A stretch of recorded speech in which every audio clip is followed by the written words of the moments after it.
Siku zote bwana, asilimia 98 ya wanawake au mabinti huwa wanatamani sana kuwa ifikapo miaka kadhaa, miaka ambayo inasemekana au kuonekana ni wakati sahihi wa mwanamke kuolewa, basi wapate wenzi wa maisha yao na kuingia kwenye agano la ndoa.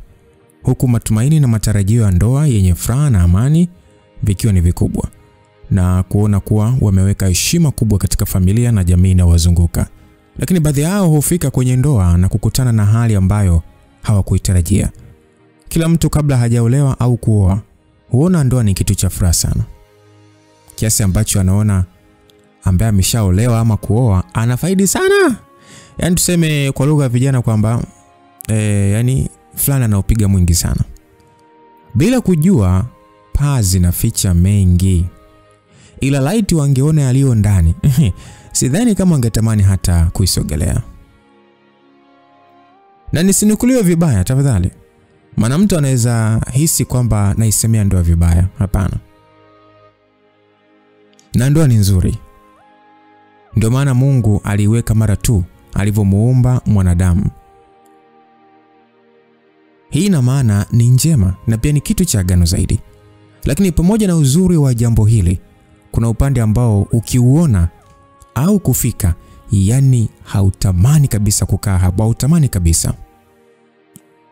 Ila kwa kuwa tunapewa cheti kabla ya mtihani, tunaingia tukijua kwamba mambo yanaenda kwa mazuri, na au tuseme labda tunaenda kufaidi. Ila maisha haya, nacheka si kwamba ni mazuri, ila mambo yanatisha. Msikilizaji, unaweza kuniita Evelyn Bernard, ni binti wa Tanzania, nilizaliwa Tanzania, tena Tanzania hii na kukulia humu. Mimi bwana, katika maisha yangu ya ubinti nilikuwa ni mmoja wa mabinti waliotamani sana kuwa na ndoa yenye furaha. Na kwa kuwa sasa nitamani kufikia huko, nilijitunza na kumuomba Mungu sana. Yes, mimi ni binti niliyejaliwa ama niliyejawa na hofu ya Mungu. Maana toka nikiwa mdogo nimelelewa na kukulia mikononi mwa watu wenye kumcha Mungu. Sina maana kwamba wazazi wangu ni wachungaji, no. Ni washarika tu wa kawaida katika kanisa, ila ni watu waliojaliwa imani ya hali ya juu, na kwa hiyo walitulea katika misingi bora ya imani. Imani ambayo imekuwa mkombozi na salama katika maisha yetu. So katika makuzi yangu nilitamani sana siku moja nije kuishi ama kuolewa na mwanaume mwenye hofu ya Mungu na imani kama ya kwangu. Kwani niliamini kupata mwanaume ambaye ana hofu ya Mungu kutanifanya niishi maisha ya ndoa kwa furaha na amani sana. Na nilihisi hivyo kwa sababu niliona maisha ya wazazi wangu. Watu hawa daima wamekuwa na upendo usio kifani. Hivyo mara nyingi nilikuwa nikipiga goti na kumwambia Mungu, nipe mume kama baba yangu. Yes, nilimuomba hivyo, tena kwa kumaanisha. Na hata mara kadhaa nilimtamkia baba kuwa, baba, natamani ukifika wakati wangu Mungu anipe mume kama wewe. Ila alikuwa nikataza kwa kusema kwamba usiombe hivyo wala kutamani hivyo, bali muombe Mungu akupe mume wa kwako aliyekuandalia yeye na si yule unayemtamani wewe.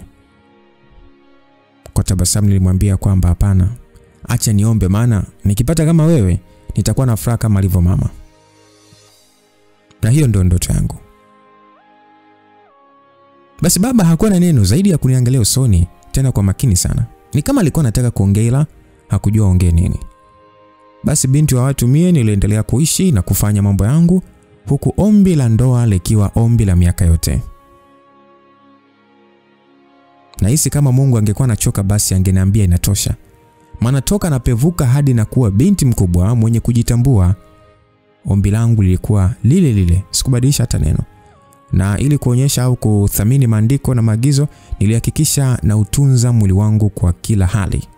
Yes, ni ngumu sana kwa miaka ya leo binti kuingia kwenye ndoa akiwa bado na msichana wake, akiwa bado ni bikra. Ni ngumu sana. Kama upo basi naomba nikuone kwenye comment. Ila mimi Evelyn niliweza. Ninaposema niliweza sio story ama uongo. Mimi sikupangi hapa. Yani sikupangi. Maana najua mtu anaweza kusema yani uolewa ukiwa bado hujaguswa. Haiwezekani, labda utakuwa umeolewa ukiwa na miaka 10 na huko. Haiko hivyo my friend. Mimi nimeolewa na miaka 25 kamili. Na hapo nilikuwa tayari nimemaliza chuo. Sasa wale wanaosema wanadada wanaosoma chuo sijui ni malaya, wewe sio wote bwana. Mimi nimesoma chuo kuanzia mwaka wa kwanza hadi wa mwisho na sikuwahi. So haya mambo huwa ni chaguo, japo kwangu nasema ni neema. Maana kwa jinsi nilivyoumbwa, nimepewa muonekano ambao kila mwanaume elijali akiniona lazima atageuka tu. Sio kwamba eti nina mzigo mkubwa, no. Nina kishepo fulani changu hivyo amazing kisichochosha, huku sura na rangi vikizidi kuupamba mwili na kufanya mvuto kuwa wa juu sana. Kifupi mimi ni mzuri bwana. Lakini pamoja na uzuri wangu wote nilifanikiwa kujitunza hadi kuja kumpata huyu Mr. Right wangu. Nilimpataje? Tulifikaje kwenye agano la ndoa takatifu? Vuta kiti ukae. Tuianze safari hii pamoja. Basi kama ilivyo kawaida yangu, kwa siku ya Jumamosi niliamka asubuhi, nikafanya usafi ndani na nje. Baada ya usafi nikachukua nguo na kufua, na nilivyomaliza kufua nikaingia jikoni na kujiandalia chai. Maana naishi mwenyewe. Basi nilikunywa chai, na baada ya chai nikaingia chumbani na kuwasiliana na babangu kipenzi, ambapo nilitumia kama dakika 40 hivi. Na baada ya maongezi tuliagana, nikaingia bafuni na kuoga, kisha nikatoka na kuvaa nguo zangu nzuri, nikaachana nywele ambazo nilifumua usiku, nikalala hivyo. So baada ya kuweka nywele vizuri na kuhakikisha kila kitu kiko safi, nikachukua pochi na simu yangu kabla ya kutoka chumbani. Nikaomba ulinzi kwa Mungu, maana barabarani kuna mengi, hivyo kuomba ni muhimu. Basi baada ya kuomba nikatoka na kwenda kupanda daladala moja kwa moja hadi sehemu ninayosukaga. Jamani, hapa da nina msusi mmoja tu, na asipokuwepo huyo, bora ni bane ila sio kusukwa na mtu mwingine. Nadhani kichwa sio cha kushikwa na kila mtu. Wanaojua wanajua. Wanaoelewa wanaelewa. Nadhani tumeelewana. So nilipofika nikafikia kwanza kusukwa pale, maana nilitoa order toka jana yake.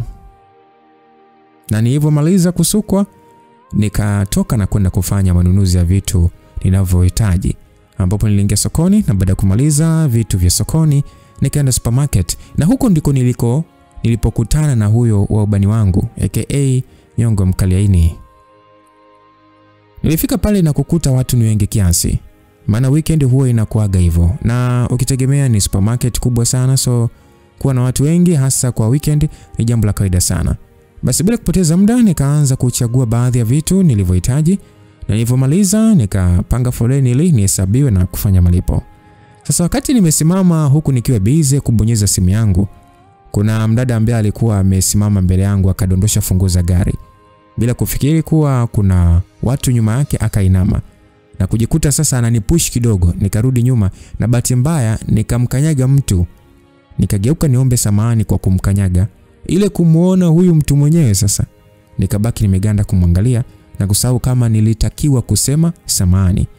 Alikuwa ni pande la mkaka, kapanda hewani, rangi ya ngozi yake ni nyeusi, tena weusi ule wa kuteleza. Nikaangalia sura na kuishia kuganda kwenye lips nzuri zilizofanya sura yake kuwa na mvuto zaidi. Mtoto wa kike nikameza fundo la mate. Hata ukiniuliza nilimeza mate ya nini, nitakwambia sijui, ila tu nijikuta na meza mate. Naona angalia yangu ilimfanya kukosa uhuru. Akaangalia pembeni huku akikuna nyusi zake. Kwa aibu nikageuka na kurudi kuangalia mbele bila hata kusema samani. Basi foleni ilisogea, ikafika zamu yangu, nikahesabiwa vitu pale, kisha nikafanya malipo. Na baada ya malipo nichukue mifuko yangu sasa, si nikashindwa kubeba maana nilichukua vitu vingi. Sasa nikataka kumuita mhudumu anisaidie walau mfuko mmoja. Ila kabla sijafanya hivyo, huyo mkaka niliyemkanyaga akaniambia kwamba ni sawa, naweza kukusaidia tu. Nasemaje? Hapana. Wewe ile hali hapana. Nahitaji msaada kweli? Hapana. Lakini nilitulia nikafikiria, nikajibu sawa, asante. Akanibebea mifuko miwili, mimi nikabeba moja, tukatoka hadi nje. Kufika kaniuliza kwamba umekuja na gari ama unatumia usafiri wa umma. Nikajibu sina gari, ila nilitaka kusema nimesha request usafiri, nikasita. Wewe unasemaje eti nimesha request usafiri? Kama mtu anataka kukupa lift je? Hapa ni kupunguza pupa tu, mambo kujiongeza yenyewe. Basi bwana. Mimi nikamwambia kwamba nitapanda bajaji, asante kwa msaada wako na samahani kwa kukanyaga, ni bahati mbaya. Nilivyosema hivyo akatabasamu na kusema kwamba haina shida, na naenda Kawe, so kama utakuwa unaenda maeneo ya huko naweza kukusogeza kidogo. Kuambiwa hivyo nikamjibu ya kwamba hapana, asante kwa ukarimu wako. Akaniuliza kwamba una uhakika hauendi maeneo ya huko cause una mizigo mikubwa bila shaka inakusumbua njiani. Nikamwambia kwamba naenda huko ila asante, labda wakati mwingine. Alitabasamu na kuniuliza kwamba unaogopa kuwa naweza kukuteka ama? Nikamwambia hapana, ila kwa leo hapana. Basi hakuwa na neno zaidi, akaniacha na kuondoka bila hata kuomba namba. Unajua vijana wa siku hizi bwana hawajiongezi kabisa. Mimi nimekataa ili anibembeleze au hata kuniomba namba, ila kaondoka bila hata kuuliza jina langu. So sikutaka kumwangalia asije kugeuka na kuona namwangalia akajua nimempenda bure. So nikawa busy kubonyeza simu yangu, akaingia kwenye gari huyo na kuondoka. Baada ya muda mfupi usafiri niliokuwa na usubiri ukafika, tukapakia mizigo na kurudi nyumbani. Nikafika na kupanga vitu sehemu yake huku vya kuosha vikioshwa. Na nilivyomaliza nikamimina juice na kukaa sebuleni. Sura ya yule kaka ilijirudia kichwani, nikajikuta na tabasamu mwenyewe. Kwa sauti ya chini nikasema ila Mungu, Mungu unajua kuumba bwana. No! Just imagine yule kijana alivyo handsome. Mkaka fulani hivi mrefu mweusi. Ukampatia na sauti tulivu kabisa. Baba wa mbinguni wewe. Niliongea mwenyewe na kubaki na tabasamu. Mara nikakumbuka alivyoniuliza kwamba umekuja na gari. Nikasema muda mwingine kujiweka smart kunamfanya mtu aonekane wa viwango. Sema mie wa viwango bwana, binti wa watu, hela sio shida zangu, maana mimi nafanya kazi yenye malipo marefu. Bado nyumbani mkwanja unasoma. Nikigeuka kwa kaka, yani upande wa kaka zangu ndio usiseme. Kiufupi nimezaliwa kwenye pesa na nimekulia kwenye pesa na naendelea kutembea kwenye pesa, na ndio maana muonekano wangu ni wa kipesa zaidi. Na mtu asiseme eti kama una pesa mbona haununui gari, au kaka zako kwa nini wasikununulie gari, ila uko busy tu kupanda usafiri nini Uber siji Bolt. Ni kwamba hela ya gari ninayo, ila gari ninayo tamani kumiliki mimi ni ya mamilioni ya kutosha. Na sitaki kuchangiwa na mtu yoyote hata senti, kwa sababu nataka iwe zawadi yangu ya gharama na pendwa kuliko zote ambazo nimewahi kujizawadia. Na ndio maana nachukua muda kutunza hela ili ikifika tu kitu kinatua ni mjengoni ti. Lakini kama ingekuwa hizi za milioni 10 siji 21 hizi, mbona kitambo sana. Basi muda ulisogea, nikaandaa chakula cha usiku na kilivyokuwa tayari nikala na kutenga na muda wa kusoma neno kama umeshafika nini. Nilisoma neno na kupata muda mzuri wa kutafakari, nikafanya maombi na kupanda kitandani tayari kwa kulala. Kama kawaida ili ulale lazima ujifanye umelala. Ndivyo nilivyofanya bwana. Nijifunika shuka, nikafunga macho na kujifanya nimelala. Mara sura ya yule mkaka ikanijia kichwani. Nikafungua macho chapu. Nikawaza kwa sekunde kadhaa kisha nikarudi kufunga macho. Hazikupita dakika nyingi, usingizi ukanipitia na siku ikapita. Kesho yake asubuhi niliamka mapema sana, nikajiandaa na kwenda kanisani. Baada ya ibada kukawa na semina vijana, so nikabaki na kuja kutoka saa 9 kamili. Kwa kuwa sasa mimi sipendage kutoka Jumapili, nilivyorudi nilifikia kitandani maana tayari nilishakula huko kanisani. Hivyo sikuwa na sababu ya kupika tena. Muda ulienda na siku ikapita. Hatimaye Jumatatu ikafika. Sasa mchaka wa kazi ukaanza. Niliamka mapema nikajiandaa na nilivyokuwa tayari nikaondoka. Kufika nikaingia ofisini kwa rafiki yangu Raina. Na kufika na msalimia nini akaitikia na kusema kwamba mashallah umependeza mwali, unawaka kama nuru. Nikasema nimependeza Akasema sana, na msusi wako anajua kukupatia jamani. Yani unywele umekaa mwake.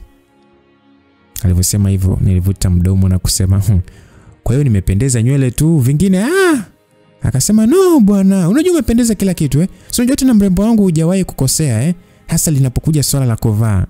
Na Mungu akakutunuku mwili wa nguo, akaunga na damu ya kupendeza, basi wewe ukivaa unakuwa Nitabasamu kama kajinga na kusema haya asante na umependeza. Akasonya na kusema wewe unanichota tu nyo. Haya niambie kwanza weekend yako imeendaje, maana nilikuwa busy bala. Kaambia busy au ndo ulikuwa busy na maBFF wako huko? Alafu nimekumbuka bana, mwenzako juzi nimekutana na huyo kaka. Huyo mkaka huyo bala. Basi Chaumbea kusikia hivyo alikenua meno yote nje na kusema, wewe hebu nipe ushoga wangu maana hapa nasikia mate yamejaa. Nikasema nyo. Yaani wewe dada unapenda umbea wewe, muone ulivyo. Sasa wewe unaniambia ama unaanza kunichamba jamani? Nikamwambia wewe tuliza mchecheto binti. Nisipokuambia wewe nimwambie nani sasa, tulia. Akasema sasa ndio hapo bwana, naambia sasa ilikuwaje huyo mkaka? Nasema ilikuwa ni juzi tu bwana nilipoenda supermarket. Ndio nikakutana naye tena, tulikuwa tumesimama kusubiri kufanya malipo. Kwa bahati mbaya bwana si nikamkanyaga. Sasa nigeuke nyuma niombe zamani, nikajikuta na ganda kumwangalia usoni. Jamani kaka lizuri, rangi ya Afrika Magharibi, sura na lips vimenyoka, urefu sasa utafikiri wale wakaka wanaocheza mpira wa vikapu. Sijasemea mwili. Jamani. Huyu kaka hata sijui nini nikuelezee vipi unielewe kwamba ni mkali kuliko kisu. Rafiki akasema, wewe jamani. Huu ni muonekano wa mtu mmoja. Jamani shoga yangu, mbona sasa atakuwa ni balaa? Kwa hiyo kikatokea nini baada ya hapo? Anyways. Baada hapo mimi nishindwa kuongea na nikabaki tu nakodoa macho tu. Hadi mkaka wa watu akabaki anaangalia pembeni maana sio kwa kumwangalia kule. Na mimi sasa kwa aibu nikarudisha komo langu mbele bila hata kuongea neno. Nikahesabiwa vitu na kulipa. Alivyomkarimu akaomba kunisaidia kubeba. Maana vitu vilikuwa vingi. Si unajua tena nini nikiendaga supermarket ninavyojua kukusanya So nikakubali akanisaidia hadi nje. Kufika akaniuliza eti umekuja na gari? Nikasema hapana. Sasa akataka kunipa lift, nikakataa. Wewe ni mjinga sana. Sasa ulikataaje yani jamani natamani hata kukuponda wewe. Hivi unapata nafasi nzuri hivyo alafu unaipoteza. Yani kikao kijacho kaa mbele maana unatuaibisha. Wewe sikia bwana. Wewe vipi wewe? Mimi sikuwa na nia kukataa kabisa. Mimi nitaka nishawishi. Ila ndo akaondoka bila hata kuomba hata namba. Hakushawishi. Kwani ameshakuwa bwanako? Wewe ungepanda tu. Afu kwanza ununuage gari huko bwana. Maana unajishusha hadhi. Mdada mzuri na pesa zako mjini kuto kupanda bajaji. Bwana hapa kwenye gari. Kwa sasa niache kwanza dada. Nyie tembeni na gari zenu ila ikifika muda wangu kila mtu atabaki anaelekeza jicho kwangu. Haya endelea kuteseka na ushampoteza tayari. Yaani nakwambia ningekuwa ni mimi. Hapa wallahi. Yaani wallahi kabisa ningeacha gari. Wewe. Wewe tena akili zako unazijuaga mwenyewe. Wewe ziache hivyo hivyo. Mambo mengine ni bahati shoga yangu. Na bahati yenyewe irudi mara mbili. Bwana kama ipo tu. Hebu ngoja kwanza niende hapo nikaanze kazi. Maana Mr. Smith bwana sije kuninyoa hapa nyusi bure. Na ufanye haraka maana akija hapa akakuta hamna kazi iliyofanyika. Bala lake unalijua. Baadaye niliongea na kuinuka nikaenda ofisini kwangu. Ajabu ile nafika tu namkuta Mr. Smith aka Boss akiwa anatoka ofisini kwangu. Moyo ulishtuka. Maana huyu mbaba nikauzu. Ajabu alisimama mbele yangu na kuacha tabasamu pana hadi nikashtuka maana toka namjua mimi sijawahi kumuona akiwa na tabasamu pana namna hii. Au kuna bomu kali ndani? Basi nikamsalimia nikasema habari za asubuhi bosi. Salamu hivyo vipi? Weekend yako imeendaje? Nashukuru Mungu ilikuwa nzuri. Samahani kuna kazi zote ulikuwa unahitaji kwa haraka? No, nilikuwa tu nataka kujulia hali tu. So kama uko poa ni jambo jema. Kunijulia hali hii imeanza lini? Niliwaza hivyo na kumjibu kwamba sawa asante bosi. Akanambia haya uwe na muda mwema. Aliongea hivyo na kuondoka. Nikabaki najiuliza kwani imekuaje na nini kinaendelea maana mimi sijai hata siku na moja kuwa na mazoea naye. Na sio kuwa tu bali ni mtu ambaye muda wote yuko busy na mambo yake wala muda na watu hanaga. Sasa hii leo ina. Mbona niletea maswali mengi sana? Niliwaza huku sasa nikimwangalia akiondoka hadi alipoishia na mimi nikaingia ofisini kwangu na kuanza kufanya kazi yangu. Muda ulienda ilipofika saa ama muda wa chai tukashuka na Raina wangu pale na kwenda kupata hicho kifungua kinywa. Jamani Raina ndo rafiki yangu mkubwa na ndio mtu pekee ambaye naweza kushare naye mambo yangu binafsi. Basi baada ya kuagiza nikamueleza kilichotokea asubuhi, akaniangalia kwa kunikazia macho na kuniuliza kwamba hivi unamzungumzia Mr. Smith au mwingine? Huyo unayemjua wewe. Na unajua hadi muda huo unajua ni sijata amewaza nini hadi kuja eti ananiambia kwamba tena nijulia hali. Kwanza lini na wapi? Mimi mwenyewe nashangaa. Ila unajua hawa watu bwana huwa hafanyi mambo kwa kurupuka. Unajua mara zote huwa unafanya kitu kwa kusudi. Kwa hiyo nataka kusema nini? Sio kwamba mimi nataka kusema nini. Wewe jua tu kuna kitu anakitaka na ndio maana anaanza kujifanya na kujali. Hicho kitu anachotaka kiishie huko. Mzee kama yule sana anataka kutoka nini kwangu? Mzee. Dada, watu wanatoka na vibabu vya miaka 70 80 huko. Wewe unamuita mbaba? Wakati mtu mwenyewe ndio kwanza yuko kwenye miaka ya 50 hapo. Bado ni wao tu. Mimi kutoka na mtu mzima siwezi bwana, na kama nataka kushusha heshima yake ajiroge kunitamkia wewe upumbavu. Mbona atamshusha heshima? Hebu tuachane na huyo mtu wewe. Ngoja kwanza nikuulize, kwani hivi una mpango gani? Maana unajua mimi sikuelewi. Unaelewa yani kwenye nini yani, afu mpango gani yani? Kwa hiyo utaendelea kuwa single Adeline? Mimi kuna jua unaongea cha maana, kumbe haya kuhusu hilo ni Mungu yeye mwenyewe ndo anayejua. Mungu? Yaani kwa unataka kwamba yani unataka yani kuingia kwenye mahusiano hadi utakaposikia Mungu anaongea na wewe? Tena kwa sauti? Au unataka ashuke ndo utaingia kwenye mahusiano? Kila kitu kina muda wake bwana. Kwa hiyo tulia binti. Wakati ukifika nitakuwa nayo.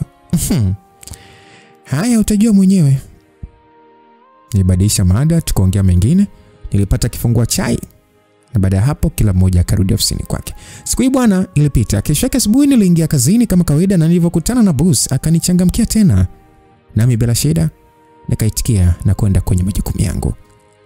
Hali hiyo bwana iliendelea kama wiki hivi. Baadaye akaanza akipata vikao ananiambia kwamba niongozane naye. Haikuwa ndani ya majukumu yangu ila sikuwa na sababu ya kukataa. Basi nakumbuka siku moja bwana tulikuwa na kikao na kilikuwa kinafanyika hotelini, so nikatoka na bosi moja kwa moja hadi sehemu husika. Kufika tukafanya kikao vizuri tu. Sasa wakati tunatoka nikakutana na yule kaka, na kwa kuwa nilikuwa na bosi nikajifanya sijamuona na kuondoka. Ila roho iliniuma maana nilikuwa na nafasi ya kumsalimia, lakini ndio hivyo. Basi tulirudi ofisini. Kufika bwana nikaweka vitu vizuri na kuondoka maana muda ulikuwa umeshaenda kidogo. Kufika nyumbani nikafikia kuingia jikoni na kupika chakula, kisha nikakaa na kuanza kula. Nilijikuta nikitumia muda mrefu sana, na hii ni kwa sababu nilikuwa namfikiria sana yule kaka. Sijui kwa nini toka nimemuona anazunguka kwenye akili yangu kiasi cha kumfikiria kila muda. Au ndo nimeshapenda? Ila hapana, nitampendaje mtu nisiyemfahamu? Lakini kama simpendi, kwa nini namfikiria hivi? Maana nimeshajaribu kumpotezea lakini kaganda kichwani kwangu, yani hataki kutoka. Mungu nisaidie nisije kumpenda huyu mtu, maana atasimjue. Niliwaza sana na kuamua kuinuka kwenda kulala. Maana kama nikula naona anachezea chakula tu, wala simalizi kwanza hata ladha ya chakula sisiki. Na hii ni kumfikiria, je, nikiwa naye akaniacha, si nitakufa mimi? Hapana, ni hatari kumpenda mtu hivi. Upendo uliopitiliza huua, na pia ni kosa maana utampa nafasi kubwa na kumweka sehemu aliyopaswa kuwa Mungu. Mwisho akija kuniacha natamani kufa. Hivyo ndivyo ilivyo. Ukiona umeachana na mtu ukaumia kiasi cha kuona hupaswi kuishi tena, yani ukaona dunia hakukufai, bora ufe, basi jua mtu huyo ulimpa nafasi ya Mungu ndani yako. Maana huwezi kusema eti huwezi kuishi kisa fulani kakuacha. Wewe huyo ni mtu, sio Mungu. Sasa kwa nini ujiue kwamba eti yeye ndo anakupa kuishi? Jibu ni hapana. Au nisubiri kwanza nikute. Maana mapenzi haya ukuta naongea hapa ananiangalia tu huku akisema subiri tutaonana. So ninaomba na kukataa, sitateswa na mapenzi kamwe. Wote sema amen. Wengine semeni tawile. Ndio hivyo bwana. Tunakili mema kwa imani tutashinda, au sio? Basi bwana. Niliingia chumbani kama kawaida, nikamuomba Mungu wangu na kupanda kitandani tayari kwa kulala. Siku ilipita, asubuhi kafika, na kwa kuwa sasa ilikuwa ni weekend, niliamka na kufanya usafi kama ilivyo kawaida. Nilipomaliza nikanywa chai na kutaka kwenda kusuka, ila nikairisha, na hii ni baada ya kupigiwa simu na boss. Alipiga, anasemaje au anataka nini? Alipiga na kuomba kama nina muda tukutane mchana. Sikujua anataka kusema nini au kwa nini anataka kukutana na mimi, ila nilichagua kukubali tu ili nijue kuna nini, maana huu karimu wake wa sasa hivi si wa kawaida kabisa. So bila shaka kuna kitu nyuma pazia. Basi nisubiri muda ukaenda kidogo nini, na ilipofika mchana nikajiandaa na kutoka kwenda tulikokubaliana kutana. Sasa kama mjuavyo, weekendi baadhi ya barabara huwa zina foleni. Basi niliwahi kufika Na bahati nzuri nikakuta na yeye tayari ameshafika. Kwa heshima nilisalimia pale, akaitikia, nikavuta kiti na kukaa. Sekunde mhudumu akaja, nikaagiza juice na kukaa tayari kumsikiliza boss. Evelyn, nashukuru sana kwa kuitikia wito wangu. Haina shida boss, nakusikiliza. Unajua sikuwahi kujua kama Mr. Kaguma ni baba yako. Yeah, ni babangu. Vipi, kuna tatizo? Hakuna. Kwanza nilivyojua tu nilifurahi sana. Kwa nini? Nilimuuliza huko nikiwa nimemkazia macho, maana nilihisi anahitaji kitu na ndio maana akaniita pale. Kwa sababu ni kampuni, unajua kuwa na mtoto wa kiongozi mkubwa kama wewe, hii itatusaidia kwenye vitu vingi sana. Na kama sijakosea, kaka zako pia wana nafasi nzuri sana, si ndio? Yeah. Wow, yani muda wote nahangaika sana, kumbe msaada ulikuwa pembeni yangu bwana. Sasa bwana, nimekuita hapa nikitaka unisaidie kwenye baadhi ya mambo. Kama inahusiana na familia yangu, na sikitika kuambia kwamba sitafanya hata moja. Nilivyosema hivyo, alianza kunishawishi kwa maneno mengi. Akaona sielekei, akaamua sasa kusema ataniongeza mshahara. Mimi sikukubali, maana habari za kuitumia nafasi ya babangu kwa manufaa yake sikuitaka kabisa.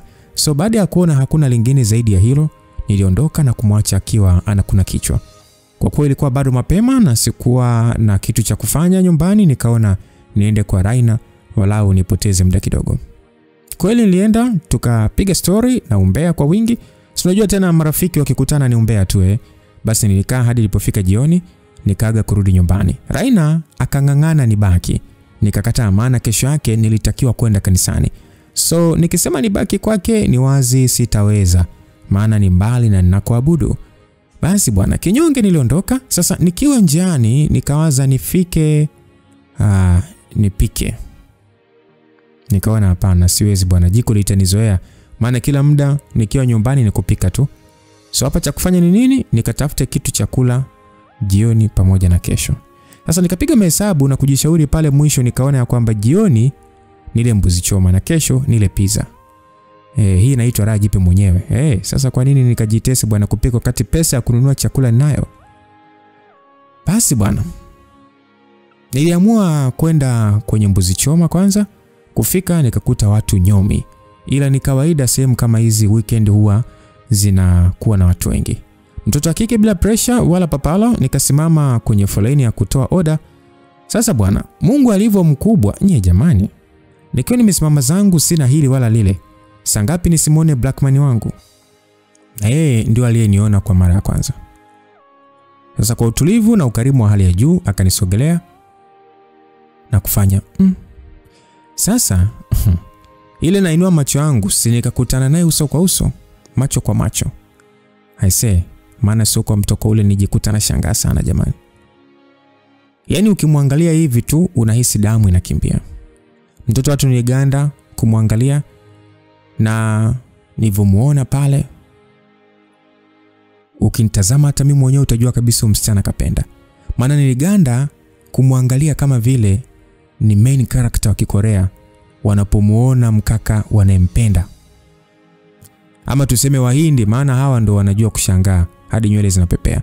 Na ukiangalia hakuna hata upepo. Sasa utajiuliza nywele zinapeperushwa na nini? Basi mkaka wa watu akahisi mbona kama msichana amegeuka kuwa sanamu. Maana niliganda hata macho hayakuwa yakipepesa. Ikabidi anishtue. Ndio kuzinduka bwana. Aibu nayo ikanijia. Nikaangalia chini. Kupiga jicho la wizi pembeni, naona kuna baadhi ya watu wananiangalia. Nikaona huu ujinga bwana, nikajifanya naweka koo sawa na kuinua uso wangu nikiwa na tabasamu na kusema kwamba samani, nilikuwa mbali kidogo za siku. Akajibu ni nzuri, sijui wewe. Akasema namshukuru Mungu niko sawa kabisa. Akasema ni vyema, sikutarajia kukuona tena. Kwa hiyo ashukuriwe Mungu nimekuona tena. Mbona anaongea kama vile alikuwa ananifikiria?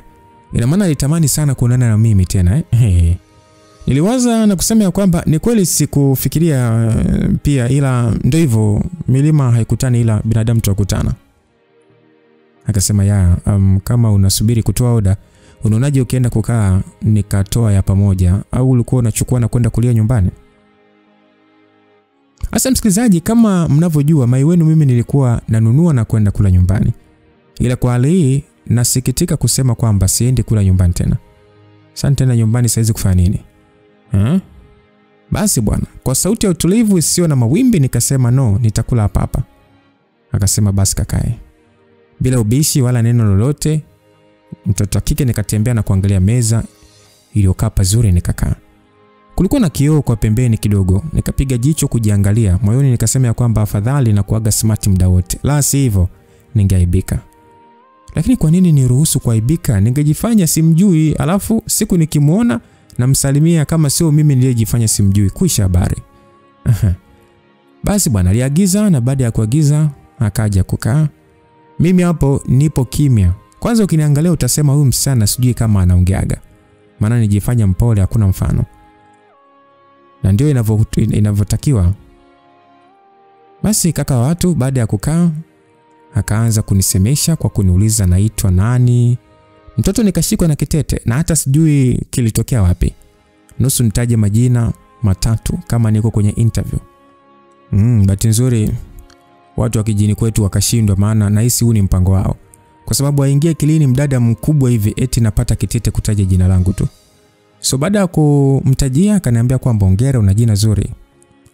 Kuambiwa na jina zuri, moyo ulifunguka kama ni ua linavochanua asubuhi. Ila hisia zinaweza kukuingiza kaburini walai. Hasa ndo nini kufurahi kama vile ndio mara yangu ya kwanza kuambiwa hivi. Maana kila kijana anayekutana naye ukimwambia tu jina utasikia una jina zuri. Lengo kukupumbaza tu. Basi nishukuru na kubaki nikiangalia huko na huko. Akawa ananiangalia tu. Kikapita kimya kirefu, akaniuliza kwamba hautaki kujua naitwa nani? Nikajibu hapana, kwa nini unasema hivyo? Akasema kwamba kwa sababu hujaniuliza. Nitabasamu na kusema nilikuwa naenda kukuuliza muda si mrefu. Akasema niambia ukweli kwamba hutaki kujua, si ndio? Akasema hapana sio hivyo. Okay, unaitwa nani? Aliniangalia kutabasamu kisha akaniambia kwamba nitakwambia siku ukitaka. Hii ya leo nimekuuliza mimi. Basi aligoma kuniambia, nikaona usinichoshe bwana. Nikaacha kumbembeleza. Yaani jina tu anataka niombe kama naomba pesa ya ada. Basi siku hii hatukuwa waongeaji sana. Chakula kililetwa tukala pale. Baada ya chakula tulikaa muda kidogo kisha nikaaga kuondoka. Hakunizuia ila akaomba nirudishe. Nikakataa kuwa nitarudi mwenyewe, ila akanisi sana. Mwisho nikakubali, lakini niliomba nipite kuchukua pizza ambayo nilipanga nitakula kesho. Hakuwa na pingamizi. Tukaingia kwenye gari na kunipitisha sehemu ninayochukuaga pizza. Nikachukua kisha nikarudi kwenye gari na safari ya kurudi nyumbani ikaanza. Kama nilivyosema siku hii hatukuwa na maneno mengi. Sijui ndio kuogopana maana kila mtu alikuwa kimya. Basi safari ikaendelea na hivyo karibia kufika nikamwambia kwamba niache nimefika. Sasa kabla ya kuniruhusu nishuke, aliangalia mazingira ya nje na kuniangalia usoni kwa sekunde kadhaa na kuniuliza kwamba una uhakika kuwa umefika? Nikasema ya, na nashukuru sana kwa lift na kila kitu. Akasema sawa, karibu, japo mimi ndio napaswa kukushukuru maana umeufanya usiku wangu kuwa bora zaidi. So asante sana Evelyn. Na tumaini huu utakuwa ni mwanzo mzuri. Nitabasamu na kumwambia kwamba sawa, haina shida, naweza kushuka tafadhali? Akasema ya, ila samani naweza kupata namba yako. Hicho ndio kilikuwa kimebaki tu. Hata hivyo umechelewa ise. Unajua mimi niliwaza na kumpatia namba yangu kisha nikashuka, nikatembea hatua kadhaa na kugeuka, nikampungia mkono wa kwaheri na yeye akapunga. Muda huo akageuza gari na kuondoka. Nilivyoona ameondoka tu, nikageuza na kurudi nyuma. Unajua kwa nini nilimleta upande tofauti na ule naoishi? Kujihami mtu wangu. Wewe mtu nimeonana mara mbili tu, alafu eti nimlete hadi nyumbani. Wewe kuweza? Kama ni jambazi je? Nije ninyongwe. Ukiuliza eti nimempenda, wewe si bwana ziwezi nilaza kaburini wewe. So nirudi nyuma kabisa na kuvuka barabara, nikazipita nyumba kadhaa ndo nikaingia kwangu. Kufika tu nikaanza kusherehekea ushindi. Nisiulize ushindi wa nini, wewe jua tu tayari ni ushindi. Basi baada ya kufurahia ushindi, nikampigia simu Raina na kumpa ubuyu wa yaliyojiri. Akafurahia na kuniambia, sasa binti, tuliza komwe. Kama ni makucha yafunike aswa. Nikamwambia sina cha kuficha. Kila linalotakiwa kuonekana nitalionyesha. Na linalopaswa kufichwa litafichwa. So ondoa shaka. Basi hakuwa na mengi. Tukaagana, kaingia bafuni na kuoga. Baada ya kuoga nikasali na kupanda kitandani ili nilale. Lakini usingizi uligoma kabisa. Nilikuwa na muwaza huyu jamaa. Nikijua atanipigia. So nikaona nikilala atapiga. Na akipiga nikashindwa kuongea, naweza kumkwaza. Na sitaki kumkwaza. Hivyo nikawa busy kujigeuza tu huku kila muda naangalia simu. Ila usingizi ulivyo mbaya ulinipitia, nikalala bila hata kujua kwamba nimelala. Asubuhi na mapema niliamka ndio kukumbuka kwamba nilikuwa nasubiri kutafutwa. Siniangalia simu nakuta hamna hata message wala missed call. Kibabe nikajipa moyo huenda alifika amechoka, so atanitafuta hata leo. Ajabu, siku iliisha, sijaona hata kutafutwa. Kesho yake tena ikapita, ikavuka zaidi hadi wiki. Hasira niliyoipata, I say, basi tu. Au hakunipenda, au kuna kitu nilichomkosea. Basi siku zilienda, nikawa natamani kuisahau sura yake, lakini kadri siku zilizozidi kusogea ndivyo nilivyoongeza kumfikiria. Sijui aliniroga. Mbona nashindwa kumtoa kwenye akili yangu jamani? Muda mwingine natamani hata ningechukua namba yake, labda ningejifanya hata kukosea namba. Lakini ndio hivyo, naona ni ufunzi moyo kusahau, huenda sio fungu langu. Basi wiki ya 3 ilipita, kwa mbali nikaanza kuzoea. Hasa siku hiyo nimekaa zangu sina hili wala lile, simu yangu ikaita kuangalia namba ni ngeni bwana. Nikapokea. Basi kwa upole nikasema hello. Nikashtuka kusikia sauti ya upande wa pili ni ya yule kaka. Kwanza nilitoa simu sikioni kuangalia namba mara mbili na kurudisha sikioni. Nikasema tena yes hello. Akasema vipi unaendeleaje? Nikasema naendelea vizuri, nani mwenzangu? Akasema yule usiyetaka kujua jina lake. Vipi uko free tuonane? Uko free tuonane? Yaani umekaa kimya muda wote wala leo unaibuka eti uko free. Niliongea kichwani hivyo msikilizaji, nikamwambia kwamba kwa leo niko busy, labda weekend. Niliongea hivyo huku sasa nikiwa nimeushika moyo. Maana ulitamani kumuona lakini akili ilikataa. Madai nataka kuona kama yuko serious. Maana inaweza kuwa anataka kunipotezea muda wangu tu. So acha tuone kama atanitafuta kwa hizi siku 5 hadi kufikia hiyo weekend nitaenda. Ila asipo nitafuta akasubiri siku yenyewe ndo apige, siendi. Basi aliaga na kukata simu. Yaani hakuna story. Sasa hii itakuwaje? Ama tutakuwa tunasalimiana tu kisha kila mtu anaendelea na mambo yake? Basi niichukia na kutupa simu pembeni. Hasira zangu nikaenda kuzimalizia jikoni. Naona bahati ilikuwa upande wangu, kwani baada ya siku hiyo kupita, asubuhi yake alinitafuta tena, akanisalimia na kunitakia siku njema. Hakuishia hapo. Alihakikisha kila siku anapiga simu asubuhi na hata jioni. Mwanzo hatukuwa na story, lakini kadri tulivyokuwa tunaendelea kuwasiliana ndivyo tulivyoanza kuzoeana. Sasa tukatoka kwenye kuongea dakika 1, zikaenda 10, baadaye robo saa, ikaja nusu saa, ikafika kipindi hata lisaa linapita. Mazoea yalikuwa siku hadi siku. Na mitoko hapa na pale ikawa mingi. Mlango wa hisia za mapenzi ukazidi kufunguka siku hadi siku, na mwisho tukajikuta kila mmoja na mhitaji mwenzake. Yes, safari ya mapenzi ilianza. Jamani, upendo nilionyeshwa na huyu mtoto wa mama mkwe ni wa viwango vya juu. Yaani alinijali, alinidekeza na kunifanyia kila ambacho kilifanya nitabasamu. Na hisi nilishika namba 1 kuwa mwanamke ninayependwa na kujaliwa. Maana sio kwa mapenzi yale. Mtoto wa watu sikuomba tena. Nikawa nikipiga magoti kumshukuru Mungu kwa ajili yake. Sasa ningeomba nini tena? Ili hali ameshanipatia yule niliyekuwa nikimuomba kwa miaka yote. Maana kama ni upendo, kijana ananipa, kujali anajali hadi anakera. Malengo nayo yapo tena makubwa tu. Ukiangalia hofu ya Mungu kwake imejaa hadi inamwagika. Na kingine ambacho nilikuwa nikiomba ambacho Mungu amejibu na kila mara na namshukuru ni kunipa mwanaume ambaye haendeshwi na hisia za ngono. Yes, mwanaume wangu hakuwa mtu wa kuipa ngono nafasi. Zaidi alisimama upande wangu na kusubiri hadi ndoa. Unaweza jiuliza, ina maana muda wote wa mahusiano hajawahi kukuomba kabisa? Jibu ni aliwahi. Tena siku hiyo alikuwa vibaya mno. Na kama mwanamume mwenye mapenzi ama mwenye mpenzi wake nipo karibu, akaniambia, mama, nimezidiwa. Tena nakumbuka siku hii tulikuwa tumetoka kupata dina pamoja, so akawa amerudisha nyumbani. Sasa ile anataka kushuka akanizuia na kutaka mimi nimkisi. Sikukataa, maana huwezi kuwa na mahusiano na ukatae kila kitu. So nikatoa kisi bwana. Kisi sio kitu cha kumnyima mtu bwana, au unakosea? Basi nikatoa bwana. Kama mjuavyo, kakisi kenyewe tena kakisika kwenye mvua tena usiku kanavonoga tukanogea bwana. Mikono ikaa sasa natembea mwilini huku midomo ikifanya kazi yake. Mara nikashtuka Ikulu inataka kuguswa. Hisia zilikata. Nikamwambia no baby, hii sio sawa. Akauliza kwa nini? Na maana sipaswi kukushika? Aliongea kwa sauti iliyojaa hisia. Nikamwambia kwamba sio hivyo, ila huu sio wakati sahihi wa hili jambo. Akasema sio wakati sahihi? Huu wakati utafika lini? Kwa sababu wewe ni mwanamke wangu na nina haki ya kuushika mwili wako.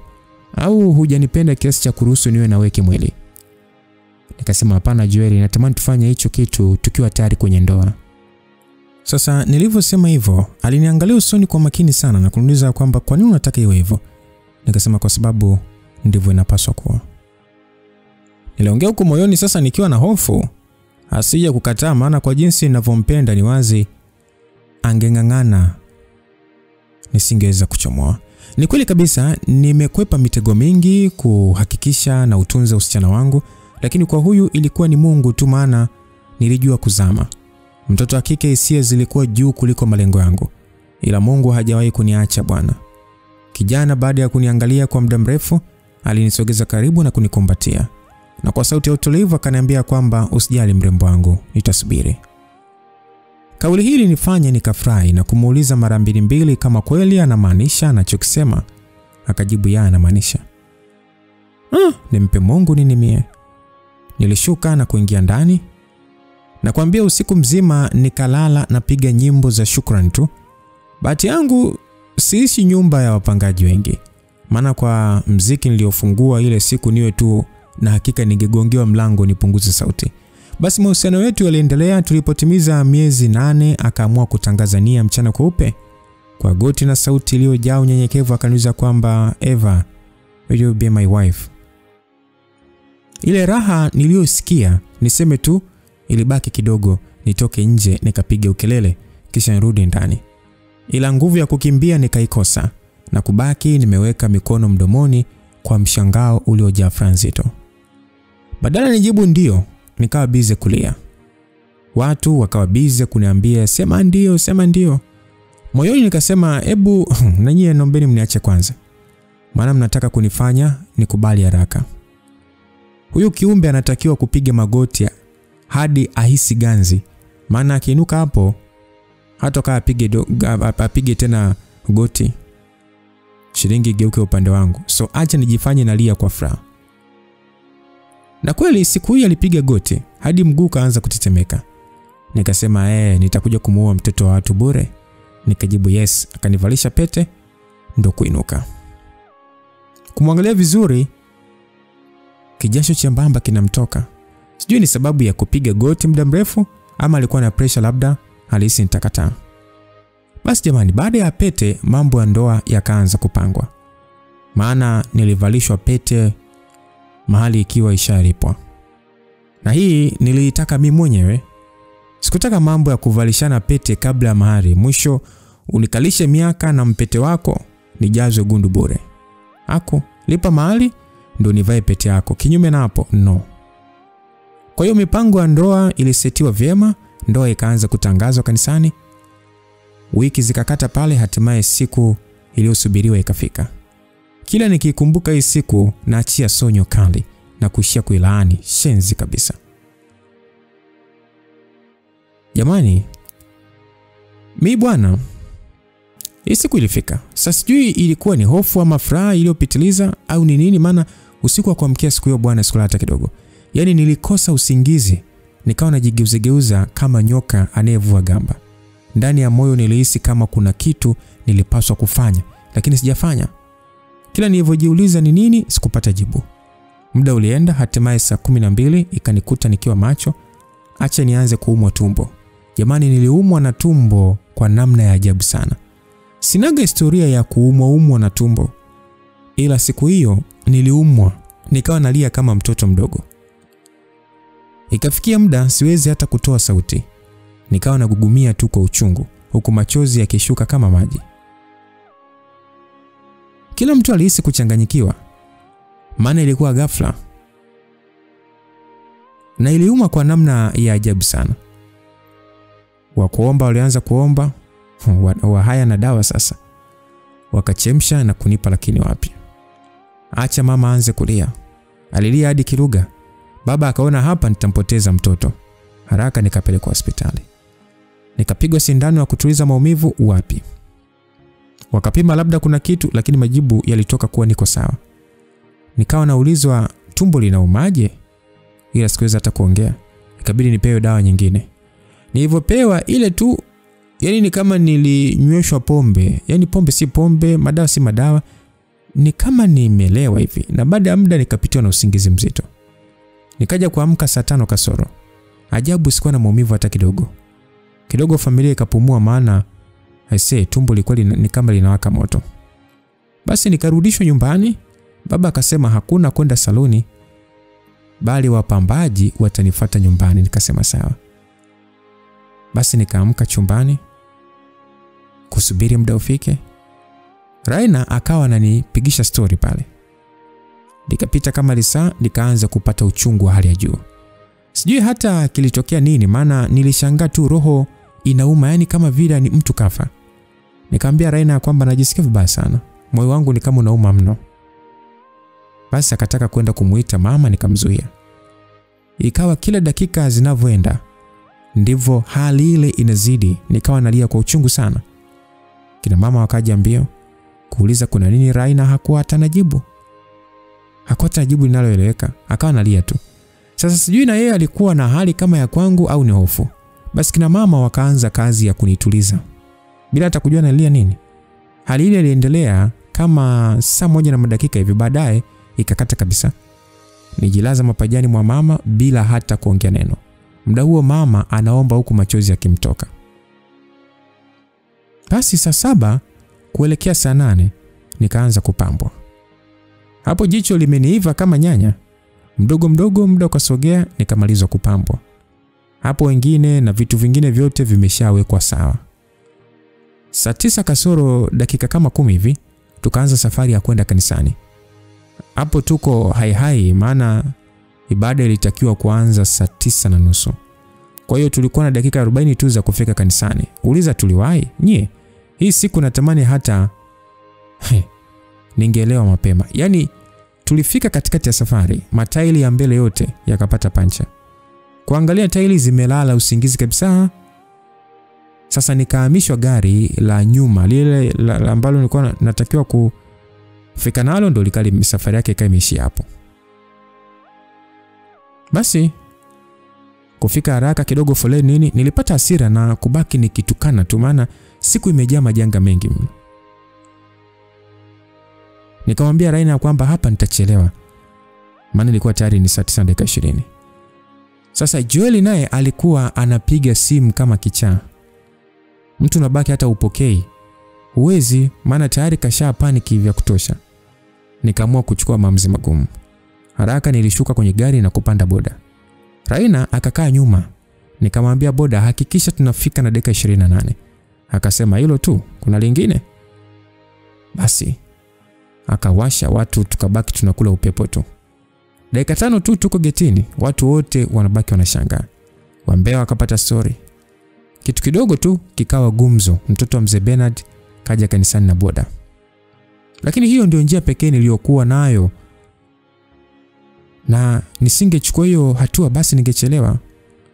Basi bebe wangu baada ya kuona nimefika tena kwenye bodaboda, alinikimbilia na kunisaidia kushuka, huku akiniuliza kwamba kuna nini, mbona umekuja hivi? Aliuliza akionyesha kuchukia. Mimi sikuwa na muda wa kujibu maswali. Nikamwambia kwamba tuongee usiku. Raina, hebu niangalie kama niko sawa. Kabla hata Raina hajajibu, Joel akanishika mkono na kunivuta huku akisema kwamba hatuna muda tena. Bahati mchungaji akatoa nusu saa ili niwekwe sawa na pia wazazi wafike. Kidogo nikashusha pumzi na bila kupoteza muda nikawekwa sawa. Ajabu, ndani ya dakika 6 tu familia yangu na watu wote waliokuwa njiani wakafika. Na maana shetani alitaka kunaibisha tu ama? Basi baada ya kuwekwa sawa, tukapiga picha kidogo pale na kuingia kanisani tayari kwa ibada ya kufungisha ndoa takatifu.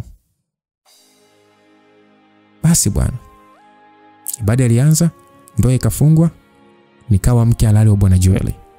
Baada ya ndoa kufungwa, tulitoka na kwenda kupiga picha, na zoezi la picha lilivyomalizika tukapewa dakika 40 za kupumzika kisha twende ukumbini. Kweli tulienda hotelini kupumzika. Kufika tukawa busy kuangalia picha na kucheka tu. Dakika tulizopewa kupumzika zikaisha. Tukaandaliwa na kwenda ukumbini. Sherehe ilianza, ratiba zote zikafuatwa pale. Na ulipofika muda wa maharusi kwenda kupumzika, tulipewa ruhusa, tukaaga na kuondoka.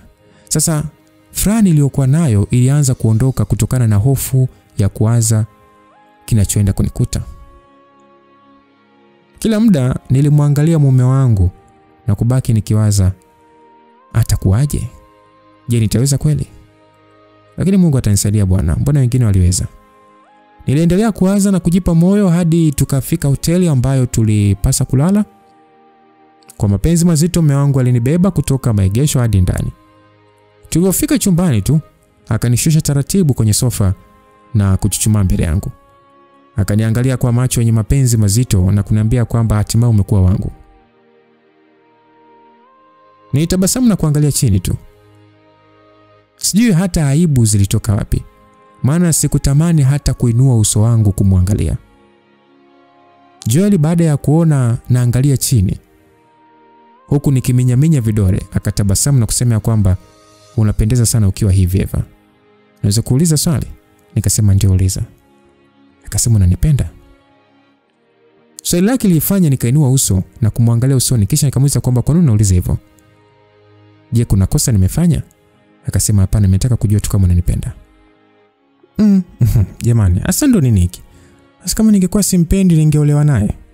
Niliwaza na kumshika mkono nikitaka kumuinua, akanizuia na kuniambia kwamba nitainuka iwapo tanijibu swali langu. Nikasema acha mume wangu, unajua wazi kwamba mimi nakupenda na ndio maana nimekubali kusimama mbele ya uso wa dunia na kula kiapo cha upendo. Akauliza tena, kweli unanipenda? Nikamjibu sana. Akatabasamu na kuinuka, akasogea mbele kidogo na kuchukua boksi ambalo lilifungwa vizuri na kusogea karibu yangu, kisha akasema kwamba unaona ile boksi kwa kuliangalia unaweza kuhisi ndani kuna nini? Nikasema sifahamu. Akaniambia kuna kisu. Na hiki kisu nimekinunua kwa gharama kubwa sana. Na ninajua utataka kuuliza kinafanya nini hapa na kwa nini nimetumia pesa nyingi kukinunua. Jibu ni kwamba nataka kupitia kisu hiki tuweze kuweka ahadi ama agano la milele baina yangu na wewe. Nilishtuka na kubaki nikimwangalia kwa mshangao sana. Aliniangalia na kuendelea kutabasamu, kisha akafungua na kushika kile kisu ambacho kilikuwa ndani ya kava. Na kweli kwa muonekano wa kava kilionekana ni cha gharama sana. Basi baada ya kukifungua, aliniangalia kwa muda wa sekunde kadhaa na kukitoa kwenye kava lake. Aisee, nilishtuka, nikahisi mapigo ya moyo yanaenda mbio kuliko kawaida. Jamani, kisu kilikuwa kinawaka. Yaani kwa macho tu unasema hiki kikipitishwa kwenye mkono uwe na uhakika kinaondoka nao bila kurudia mara mbili. Joel baada ya kukitoa kisu hicho kwenye kava lake, alinisogelea zaidi huku akiwa na uso mkavu. Bila kuongea kitu akabaki ananiangalia usoni bila hata kupepesa macho. Aisee, nilipata hofu. Nikaanza kujiuliza anataka kuniua nini? Maana angalia yake na namna alivyonisogelea ilikuwa inatisha. Sasa mle chumbani kulikuwa kuna hisia kali sana, lakini ndani ya sekunde chache mwili wote uliloa jasho. Chezea kufa wewe. Basi akiwa bado amenikazia macho akaniuliza kwamba Eva unanipenda? Kwa sauti yenye kigumizi nikamjibu kwamba ndio mume wangu. Akauliza tena, Eva unanipenda? Nikamjibu tena ndio. Hapo jasho linatiririka kama nimekaa pembezoni mwa tanuru la moto. Hata kama ningekuwa simpendi kwa hali hii na ule mbisu, eti ningesema hapana bwana, ningesema ndio hata mara 100. Cha ajabu sasa, baada ya kumjibu hivyo, alisogeza kisu usoni kwangu na kukigusisha na shavu langu, kisha akasema nataka tuape kiapo cha damu. Nikasema nini, kiapo cha damu? Akajibu ndio, kiapo cha damu. Nikamwambia sijakuelewa, yani unamaanisha nini kwa mfano? Niliongea kwa hofu iliyoambatana na mshangao. Nikashangaa anashusha kisu taratibu na kushika mkono wangu. Nikamwambia no Joel, hatuwezi kufanya hivi tafadhali. Akaniuliza kwa nini unaogopa kula kiapo cha upendo na mimi? Nikamwambia kiapo gani chenye nguvu na thamani kupita hiki cha leo, eh? Akasema najua, ila hiki pia kwangu kina maana. Nilimwangalia kwa kumkazia macho na kumuuliza kwamba ina maana huna imani na upendo wangu kwako, si ndio? Akasema mimi sijasema hivyo, ila nataka hili lifanyike. Basi bila mimi kufikiri mara mbili, nilinyoosha mkono wangu nikamwambia kwamba kama itakupa furaha fanya hivyo. Aliniangalia kuuliza kwamba na hakika, nikamwambia ya. Basi akanishika mkono vizuri na kufanya kama anataka kunikata. Nikafumba macho kwa woga. Mara akaniachia bila kufanya kitu. Taratibu nikafungua macho na kuangalia mkono wangu. Akaniuliza kwamba kweli nimeamini unanipenda. Ukweli msikilizaji, mimi sikupendezwa na kile kitendo.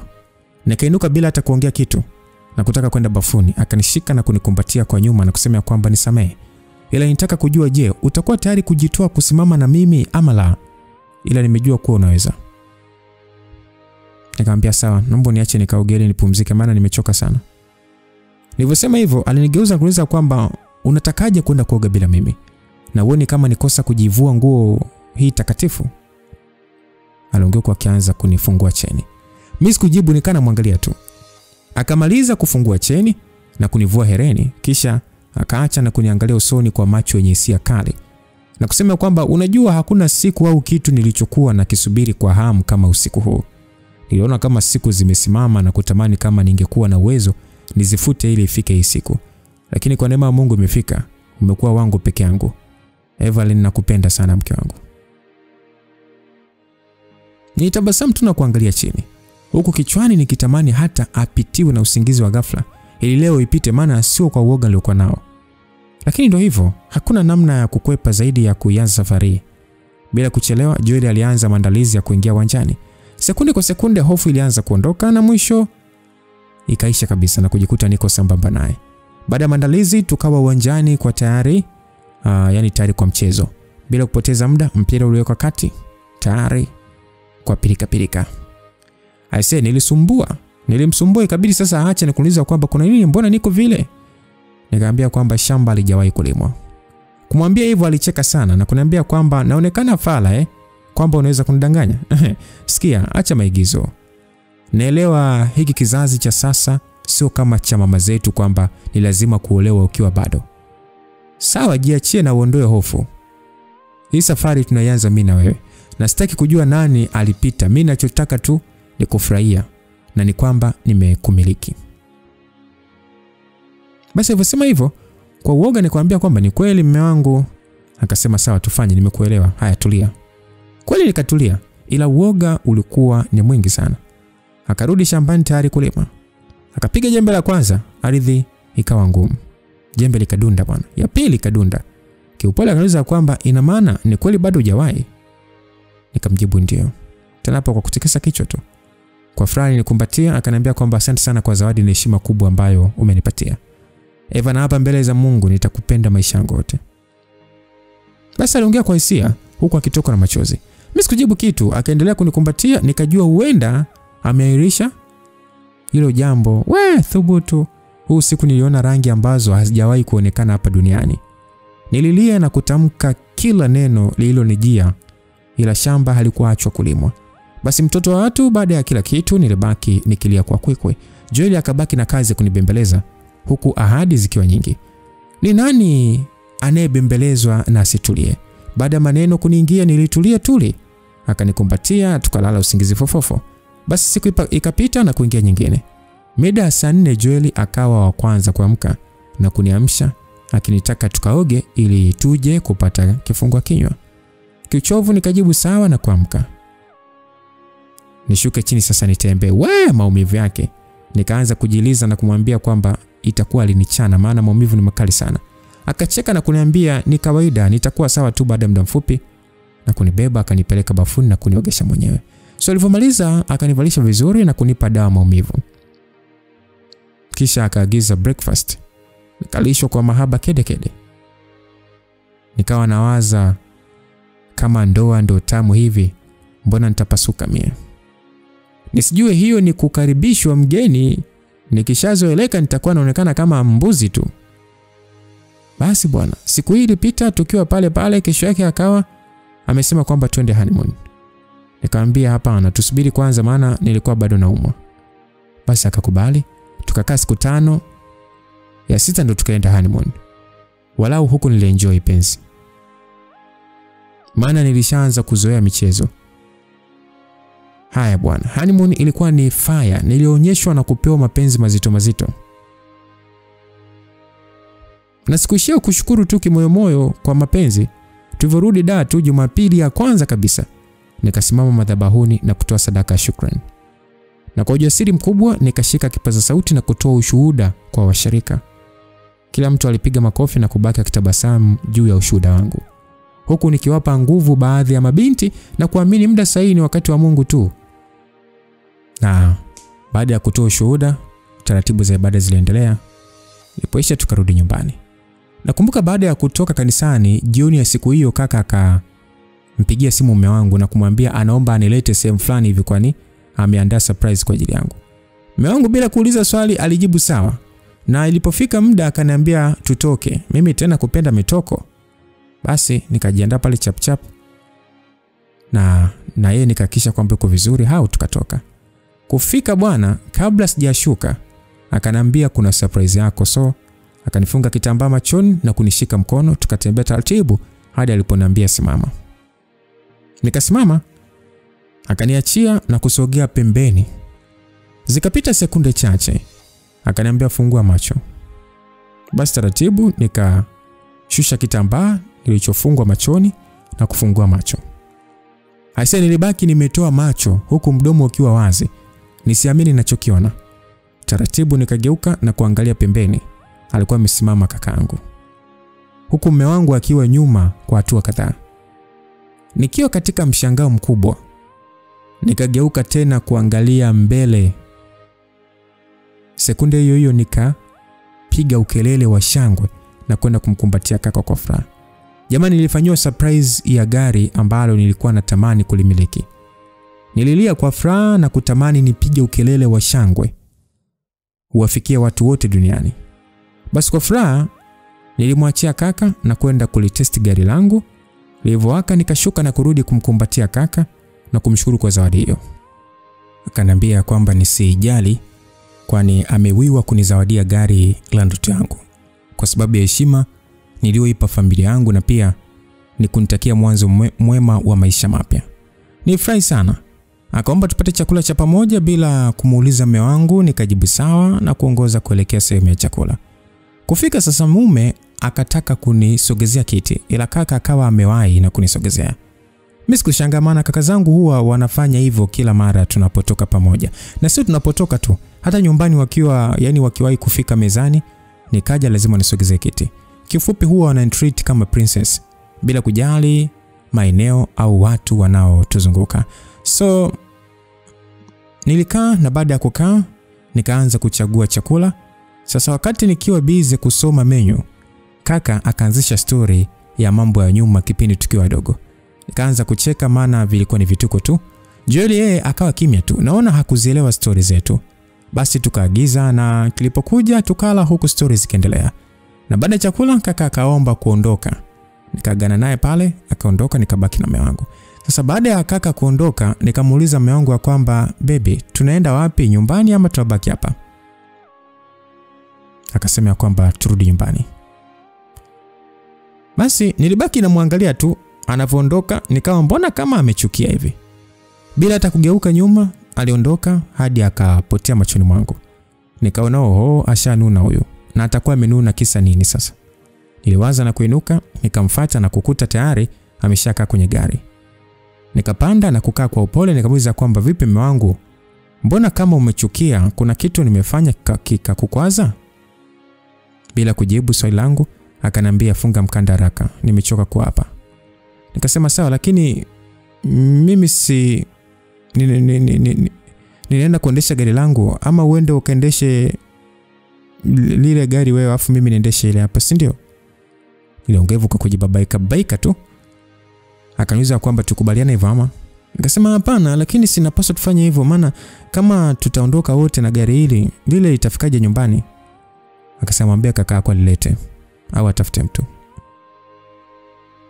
Basi nilimwangalia nikaona kweli kachukia. Lakini nini kimemfanya achukie? Mimi kununuliwa gari au kaka yangu au stori zetu?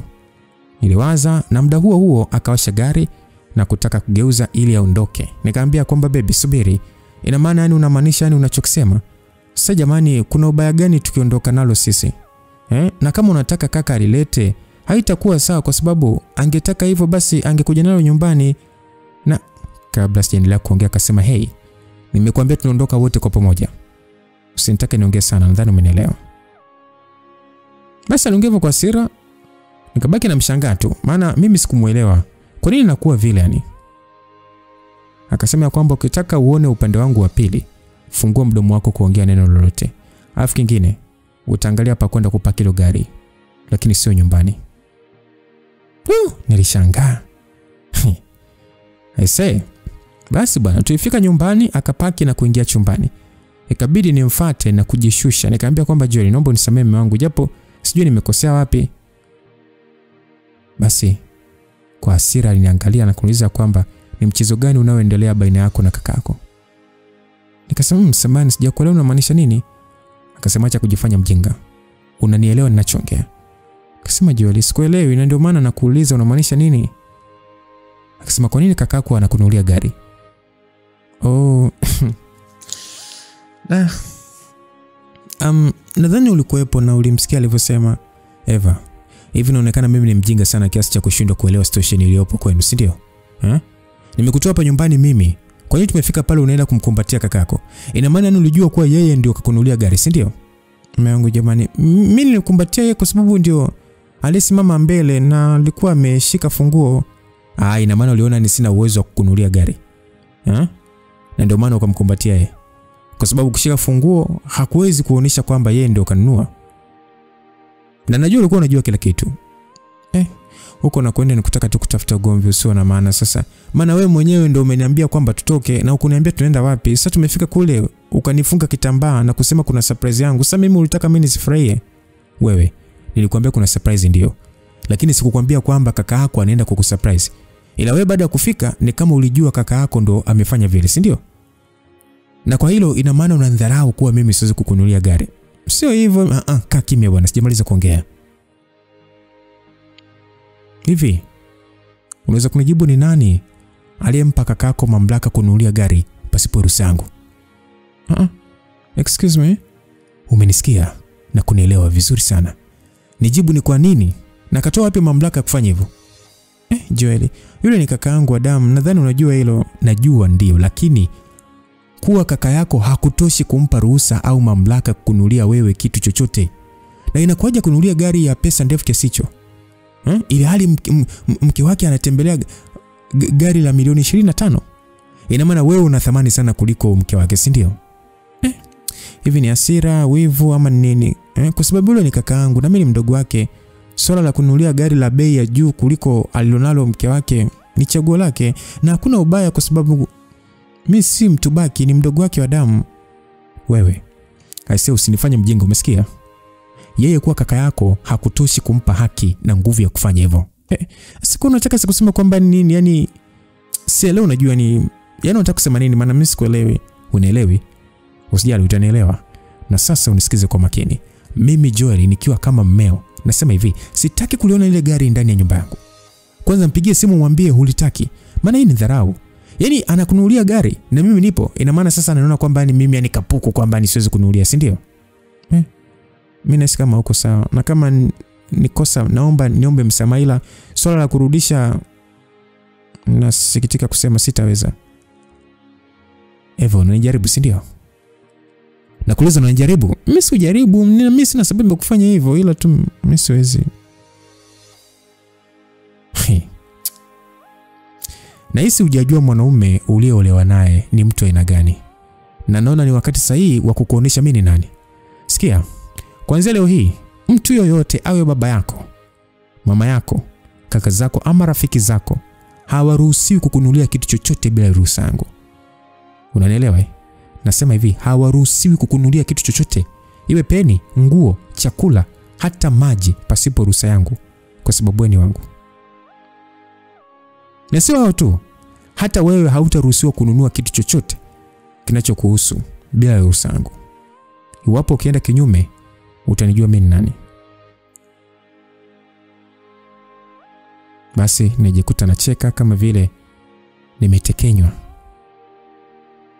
Nikamuuliza kwamba umeelewa ama? Akasema huenda, ila nimeshakwambia. Hapana. Huenda umeelewa, maana unachekesha. Yaani mama yangu mimi anatakiwa kukuomba wewe ruhusa ya kununulia kitu. Mama yangu alinizaa na kunilea. Ya huyo. Na hata kama kuna mwingine zaidi ya huyo aliyekuzaa, naye atatakiwa kuniomba ruhusa. Wow. Na kwa nini? Kwa sababu umenioa au kuna kitu kingine nyuma ya ndoa? Wewe unafikiria nini? Na mimi sina ninachofikiria zaidi ya kukushangaa. Yaani unataka nini kunifanya mtumwa kisa tu yaani umenioa? Maana huu ni utumwa, sio ndoa. Mwanamke yeyote aliyeolewa ni mtumwa kwa mumewe. Una wazimu wewe. Yeah. Nilivyoongea hivyo, niliwekwa kofi zito. Nilikuwa nimekaa kwenye sofa, ila sijui hata nilivyodondoka ni kwa namna gani. Niwaambie tu nimeelewa kizunguzungu sana. Mambo ya kupigwa sikuwahi kujua. Zaidi nilikuwa napewa adhabu ambazo walijua kabisa baada ya hapo nitanyooka. Na nilikuwa nanyooka, ila maswala ya kuchapwa fimbo, sijui makofi, ukweli sikuwahi. Ila leo kwa mara ya kwanza nimepigwa kofi zito kuliko uzito wa mwili wangu.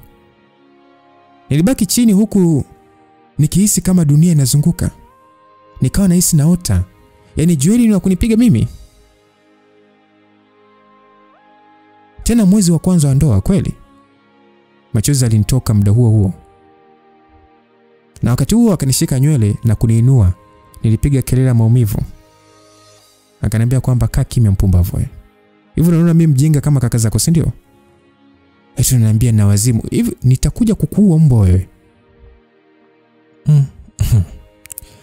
Nilibaki siamini kama haya yanayotokea leo ni ndoto au ni kweli.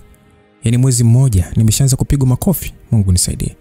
Basi mtoto wa watu, nilijiinua na kukaa nikawa nalia tu. Yaani nililia kama nimenyofolewa figo.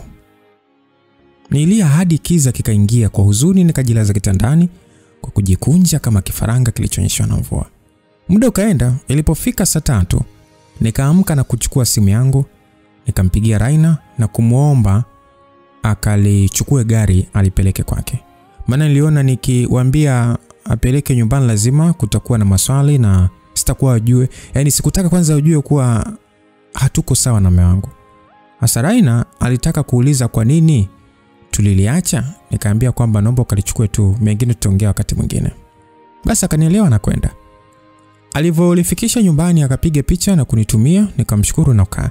Hapo sasa nimenuna vibaya mno. Na muda huo Joel hakuwa nyumbani. Nikasema simtafuti. So nikakaa tu, muda ukaenda hadi ikafika saa 5 bado hajarudi. Nikatoka chumbani na kwenda ukasebeni. Dakika zikazidi kukatika bwana, mtu hajarudi. Nikaona ngoja niweke chakula mezani ili akifika tule. Na yote hayo nilikuwa nilifanya kujifariji tu, maana nilikuwa na hasira iliyoambatana na hofu. Basi nikaandaa na kutulia. Ajabu, hadi nafika saa 8 kasoro mtu hajarudi. Nikaona hebu ngoja niache kisirani bwana. Nikachukua simu na kumpigia. Simu iliita wewe kimya. Nikapiga na kupiga wapi. Kinyonge nikajilaza kwenye sofa nikijua labda anaendesha na baada ya dakika kadhaa atafika. Haikuwa hivyo, kwani hadi nafika asubuhi hakuwa amerudi. Kinyonge nikampigia tena hakupokea. Niliendelea kupiga akazima simu kabisa. Nikabaki sina jinsi zaidi ya kujiandaa tu niende kazini. Kwa hiyo nikaingia chumbani na kujiandaa. Nilipomaliza nikaita usafiri na kuondoka. Kufika kazini kabla hata hatujaingia ofisini, Raina akanidaka bwana na kuniingiza kwenye gari lake. Akaniambia, niambie maana nahisi jana kuna moto uliwaka." Nivuta pumzi nikasema, "Najua majaribu ni mengi na naona wakati wa kujaribu umefika." Akauliza, "Kwa nini unasema hivyo? Kimetokea nini?" Nikasema kwamba nilifanya kama nilivyokuambia. Nilimpigia simu kaka na kuomba ajifanye kama kaninunulia yeye kwa lengo la kunipongeza kwa hatua nzuri na mpya katika maisha yangu. Na unajua nilifanya vile maana sikutaka Joel ajue kama nimenunua lile gari kwa hela yangu. Hata hivyo asingeruhusu maana angeona kama mimi nataka kushindana naye. Lakini naona haijasaidia kitu. Cause alichukia kuliko kawaida. Nilimweleza maneno yote na kila kilichotokea nilimwambia Raina. Raina alibaki ameduaa tu na kuniuliza kwa mshangao kwamba kwa hiyo ulipigwa? Mungu wangu. Ndoa bado changa. Hata shingo haijakaza. Kashaanza kukupiga? Hiyo sio red flag. Hiyo ni red carpet kabisa. Aisee, nakwambia kwa mbeleni huko usipokuwa makini utanyolewa nywele za pua. Nikasema Raina, nahisi ni hasira tu. Akasema, unahisi ni hasira? Kwa lipi hasa? Ndio najua alipaswa kujisikia vibaya, lakini sio kiasi hicho. Haya, unaweza kuniambia kwa nini hajarudi nyumbani au hasira ndio zimefanya asirudi? Akasema Raina, usiendelee kuongea hivyo, utazidi kunichanganya. Na kweli naumia sana na najiuliza imekuaje, ila haina shida. Nitapambana tu na kuhakikisha narudisha amani tena. Na akasema, kwa roho ya mmeo hawezi kuwa, yani hawezi kuwa sawa hadi utakaporudisha hilo gari. Na nahisi anajisikia vibaya kwa sababu gari lako lina thamani kubwa kuliko lake. Na nilikwambia lakini hilo gari unalotaka kununua litaleta shida. Ukasema ni gari la ndoto yako. Unaweza kugombana na mwenzako lakini kunielewa. Ukajifanya nitaigiza siji kama kaka ndo kanunulia. Haya kiko wapi? Yaani wanaume ndo walivyo, ukionyesha kumzidi hata kidogo tu ni kosa. Akasema sasa kosa langu liko wapi Raina? Ina maana mimi nishinde kununua gari la ndoto yangu kisa yani lina thamani kubwa kuliko lake? Si ni hela yangu? Raina akasema ni hela yako ndio, ila hawezi kufurahi na uwe na hakika hautaliendesha. Ila tu hiyo ya sisi siji kuomba ruhusa kwake ya kununuliwa wewe zawadi, huu ni uchawi aise. Akasema tuache nayo, hebu tukafanye kazi labda kile itakuwa sawa. Basi niliongea hivyo na kushuka, tukaingia ofisini na kuanza kazi. Muda ulienda, mchana nikajaribu kumtafuta bado sikumpata. Jioni tena kabla sijatoka kazini nikampigia, ikawa vile vile tu. Akakata bila hata ni simu yani simu ikakata bila hata kuita. Mimi sikuwa na cha kufanya, nikaweka kila kitu sawa na kwenda kupanda gari la Raina maana alisema tutarudi wote. Basi tukaanza safari ya kurudi nyumbani. Na tulipofika hakutaka hata kuingia ndani. Akanishusha nje na kuondoka. Nikaingia ndani na kumuuliza msichana wa kazi kama Joel airudi mchana. Akasema hapana. Nishusha pumzi na kwenda chumbani, nikabadilisha nguo, nikatoka na kuingia jikoni. Nikapika chakula cha usiku na nilipomaliza nikarudi chumbani na kuingia bafuni. Nilioga, ile nimemaliza kuoga natoka tu na mkuta Joel yuko kitandani kalala, hata viatu hajavua. Nikaona hapa nikijifanya na hasira nitaharibu. Basi taratibu nikamfuata na kumvua viatu pamoja na soksi. Kisha nikamuita mume wangu. Kuita mara moja tu akafungua macho na kuniangalia. Angalia yake ilionyesha wazi bado ana hasira. Mtoto wa kike nikashuka na kuomba msamaha tena kwa kumaanisha. Ajabu hakunijibu, akageuka upande wa pili na kufunga macho. Nilipata hasira, yani namuombaje msamaha alafu anajifanya kama ni lastiboni. Maana hizi ni tabia za malastiboni bwana. Basi nikatoa taulo na kubaki mtupu, nikalala karibu yake na kumkumbatia. Basi nikaona hapa ngoja tumalizane kikubwa. Niulize sasa nilifanikiwa? Huu ni mtego ambao sio rahisi kwake kuvuka. Alivunga kwa kujifanya ananitoa mikono eti nisimkumbatie. Nikangangania, mwisho akatulia na kugeuka. Ajabu sasa baada ya kugeuka nikajua tutaanza maandalizi kama kawaida. Nyie, aligeuka na kunipandia kama kuku. Nikana jitahidi kumtuliza ili twende taratibu basi. Akanikoromea na kunitaka nitulie wala nisimguse. Mimi sikuwa na jinsi, nikatulia bila maandalizi yote, akafanya anachotaka tena kama vile ananikomoa. Na alipomaliza akainuka na kwenda kuoga. Kwa huzuni nikainuka na kumfuata bafuni. Kufika huko nikaondoa uso wa huzuni na kuweka uso wa tabasamu na kumkumbatia kwa nyuma. Nikamshukuru kwa kunisamehe na kwa tendo tamu. Kama alikuwa na mapepo vile, yani kitendo cha mimi kufanya hivyo ni kama nilienda kutibua hasira zilizokuwa zimetulia. Akaanza kunifokea kama mtoto. Nikabaki na muangalia maana niliona nikiongea nitazidisha ugomvi. Basi akaongea na alipomaliza akatoka bafuni na kurudi chumbani. Nikakaa kwenye sinki la choo kwanza na kuwaza nisielewe hizi hasira zake ni kwa ajili ya gari tu ama kuna lingine. Maana naona kama hali inakuwa mbaya.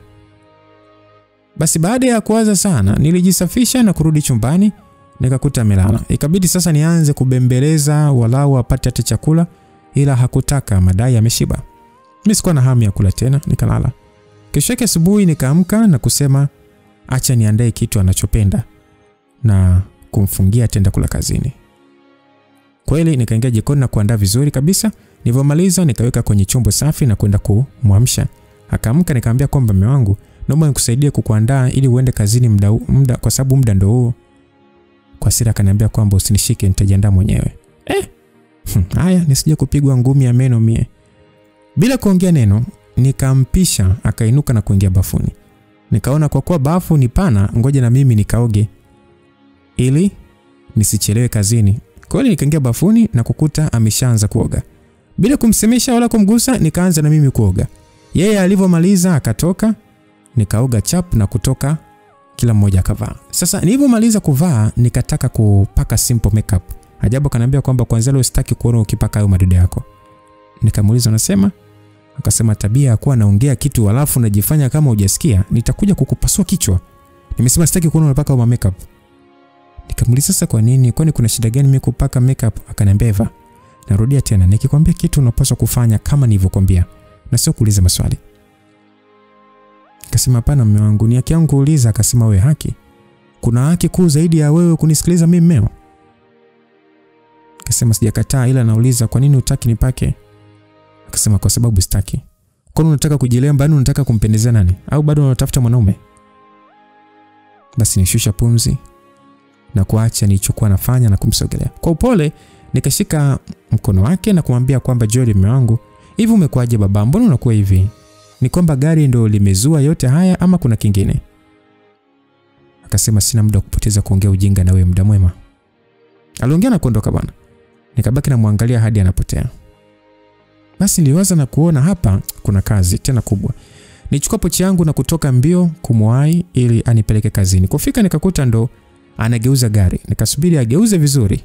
Nikasogea nikijua atasimama na kunifungulia mlango niingie. Uliza alisimama sasa.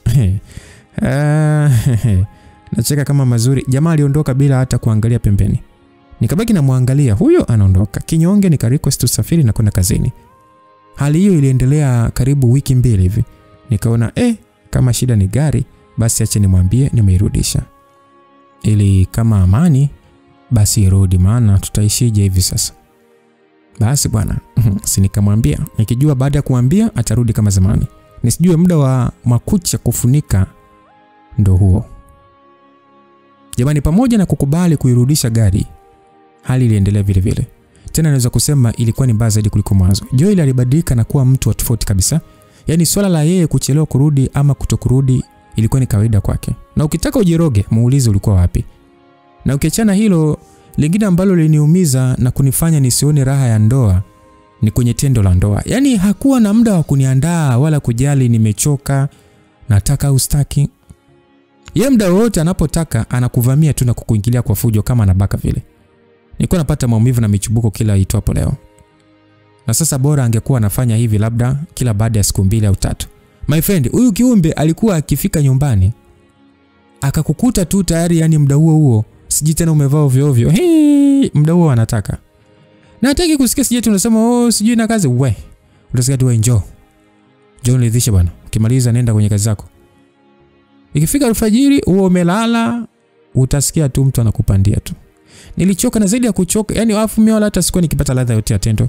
Mwisho nikaona huyu nikimwacha hivi kwanza nikimwacha nitakuja kufa kama sio kupata shida.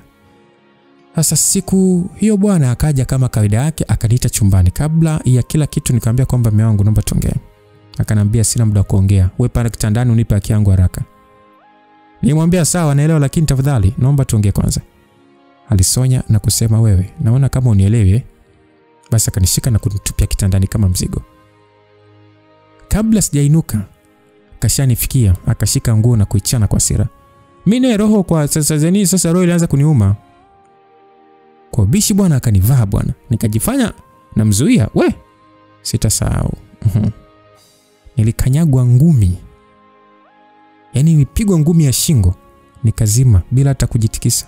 Alivyo na roho chafu, hakushtuka wala hata kuacha alichotaka kufanya. Ndio kwanza aliona kama amepata urahisi. bila huruma akafanya yake. Na alivyomaliza akajilaza pembeni na kuniacha bila hata kunifunika. Nikaja kuzinduka baadaye na kuta amelala bila hata wasiwasi. Nijiangalia naona tayari nimeshatumika. Machozi yalinitoka, nikabaki nimejilaza vile vile hadi ukakucha. Nikajua ataamka ajiandae kwenda kazini, lakini akasema leo hataenda kazini. Na mimi pia sitaenda, maana siwezi kwenda kazini yeye akabaki nyumbani. Sasa sikutaka kumbishia. Mwisho wa siku nikaja kupigwa. Nikaitikia sawa na kuomba ruhusa kazini, kisha nikamuuliza anataka kunywa chai na nini. Akataja bila kuchelewa. Nikaingia jikoni na kumwandalia. Nilipomaliza nikamkaribisha, akaja kunywa na baada ya kumaliza tu akataka kupata haki yake. Sikuweza kusema hapana. Kama mgonjwa nikapanda kitandani. Na kujiachia kama vile yani mama mjamzito anayepimwa njia. Akatoa nguo zake na kufanya yake. Alipotosheka akashuka na kukaa pembeni na kuweka umakini kwenye TV. Kinyonge nikaamka na kutaka kwenda bafuni kujisafisha ili nikaendelee na shughuli zingine. Akaniuliza unaenda wapi? Nikamwambia naenda kuoga. Akasema aliyekwambia kwamba nimemaliza nani? Hebu rudi hapa. Basi bila kuongea neno nikarudi na kukaa pembeni yake. Akawa anaangalia TV kwa muda, akichoka anakula vyake. Kisha napumzika kidogo. Baada ya muda anarudi mzigoni tena. Njaa ikimshika anaagiza anachotaka namletea, akishiba anarudi tena furu kufanya mambo hayo. Hali hiyo ikaendelea hadi usiku. Ndo walau nikapumua, lakini sasa maumivu niliyokuwa nayo ambayo nilikuwa napata moyoni ni makali kuliko kawaida. Nililia kimya kimya na kuisha kutoa kwiku tu. Siku ilipita. Kesho yake asubuhi na mapema akaenda kazini. Nikaona hapa siendi kazini, cha kufanya naondoka nyumbani, maana kwa hali hii hapana nitakufa. Aisee, huyu si mwanaume, ni shetani aliye katika umbo la kibinadamu. Maana binadamu mwenye moyo wa nyama sidhani kama anaweza kuwa na roho chafu kiasi hiki. Kutoka ndani ya moyo nikaona nikimbie ili niokoe maisha yangu. Kweli nikafungasha nguo zangu na kupanda gari moja kwa moja hadi nyumbani kwa wazazi wangu. Uzuri wanaishi Dar, so haikuwa kazi mimi kufika. Na bahati mbaya nilifika na kukuta baba na mama hawapo. Kuuliza wasichana wa kazi wakasema baba amesafiri. Ila mama yupo, sema akatoka. Basi bila pressure nikaweka nguo zangu chumbani kwangu na kujilaza. Na kutokana na uchovu niliokuwa nao haikuchukua muda nikapitwa na usingizi. Nikaja kuamka saa 10 kasoro. Na hadi muda huo mama hakuwa amerudi. Mimi sikuwa na shaka, nikakaa chumbani humo hadi pale alipofika. Nikajiinua kinyonge na kutoka hadi sebuleni. Kuniona tu akashtuka na kuniuliza kulikoni niko pale mida ile. Maana ilikuwa ni saa 1 na madakika yake. Sasa mimi sikujibu, nikamkumbatia na kuanza kulia kwa uchungu. Alishtuka sana na kuuliza nalia nini, ila sikuweza kumjibu zaidi, nikaendelea kulia. Kwa upendo akanituliza. Na alivyoona sasa nimetulia, akaniuliza kuna nini? Bila kuficha neno wala kujipendelea, nikamueleza kila kitu. Ajabu, baada ya kumueleza akaniuliza kwamba kwa hiyo kama hali ya ndoa yako iko hivyo, umekuja hapa kufanya nini? Nilishangaa nikasema, samani, yani unaniuliza niko hapa kufanya nini? Mama akasema, ndio uko hapa kufanya nini? Nikasema, yani unaniulizaje swali kama hilo wakati nimekuelezea ninayopitia? Mama akasema, wewe uliopitia nimesikia, lakini huwezi kusema kwamba unataka kuikimbia ndoa yako kwa vijisababu vidogo namna hiyo. Nikasema, hey mama, yani mimi mama kupigwa na kubakwa kila leo ni vijisababu vidogo? Nilivyomuuliza hivyo aliniangalia kwa kunikunjia uso na kuniambia kwamba futa hilo neno kubakwa. Eva, yule ni mume wako, ana haki na mwili wako. Nikasema, mama hapana, hakuna haki aina hii mama, huu ni unyama mama. Mama alicheka, akasema kwamba hivi unaujua unyama wewe ama unaongea tu? Naomba usikilize kwa makini. Uliolewa si kwa sababu ya kupika ama kuosha vyombo. No. Bali kumtimizia mahitaji yake ya kimwili. Kwa hiyo huwezi kukimbia ndoa yako eti kwa sababu mmeo anakuingilia bila wewe kutaka. Na kwa nini usitake? Huyo si ni mmeo. Na unaposema hutaki ama umechoka, unategemea nani ampe kama sio wewe? Mama, nahisi hujanisikiliza vizuri mama. Mimi sio kwamba nangu sitaki. Nimekuelewa. Kama unaona anafanya tofauti na unavyotaka, si umuonyeshe kwamba mimi nataka hivi. Nasema mama, nitamuonyeshaje wakati hataki? Wewe ndio umefanya asitaki. Hivi na unakuaje mjinga na mzembe kiasi hicho? Kwa sababu ni uzembe. Yaani hadi mnafikia hatua hii, ulikuwa unafanya nini cha kukufanya usiweke mambo sawa ikiwa bado ni mapema? Haya, hilo moja. Alafu pili, kwa nini uende kununua gari bila ruhusa yake? Mama, na maana kununua kitu yani kwa hela yangu hapo nahitaji ruhusa. Ndio maana ya wewe kuwa mke wake. Huwezi kuwa mke wa mtu na ukafanya maamuzi pasipo ruhusa ya mumeo. Sawa mama, lakini Mimi sikumwambia kama nimenunua mimi, badala yake nilimtumia kaka. Okay, tuseme sawa basi nilikosea. Lakini nilishaomba msamaha na kukubali kuirudisha gari kama alivyotaka. Sasa kwa nini afanye hivi, na huo ukatili anaonifanyia unahusiana vipi na gari? Wewe. Huu sio muda wa wewe kujiuliza maswali. Ni muda wa kutengeneza ulipoharibu. Pambana unavyojua wewe mwenyewe hadi uhakikishe amani ya ndoa yako inarudi kama mwanzo. Na hilo gari uza na utulize komo lako hadi pale yote hayo yatakapoisha, ndio uombe ruhusa kununua lingine.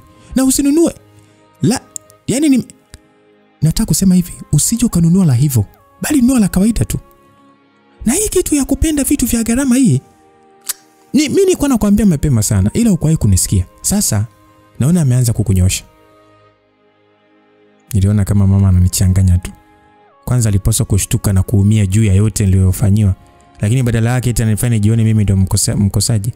Sasa sijui kosa langu ni lipi hapa, kwa sababu kama ni issue ya gari, mimi niliomba msamaha na sijawahi hata siku moja kuliendesha. Niliinuka na kutaka kuingia chumbani nikalale. Akaniambia kwamba unataka kufanya nini?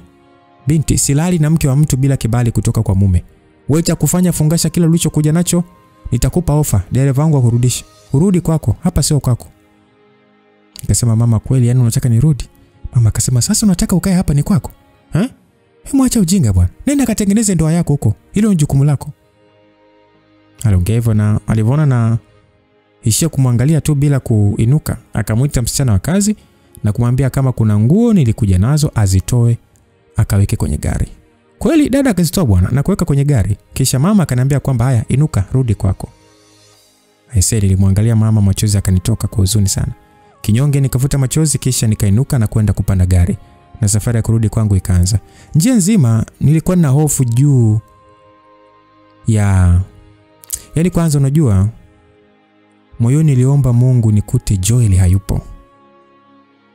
Maana kama nitamkuta sijui nitasema nini. Niliwaza, dakika zikaenda, hatimaye nikafika. Sasa sikutaka dereva wa mama aingie ndani, so nikamwambia niache nje ya geti, na kusungua nikamwambia nisaidie kupeleka popote ili mradi nisingie nazo.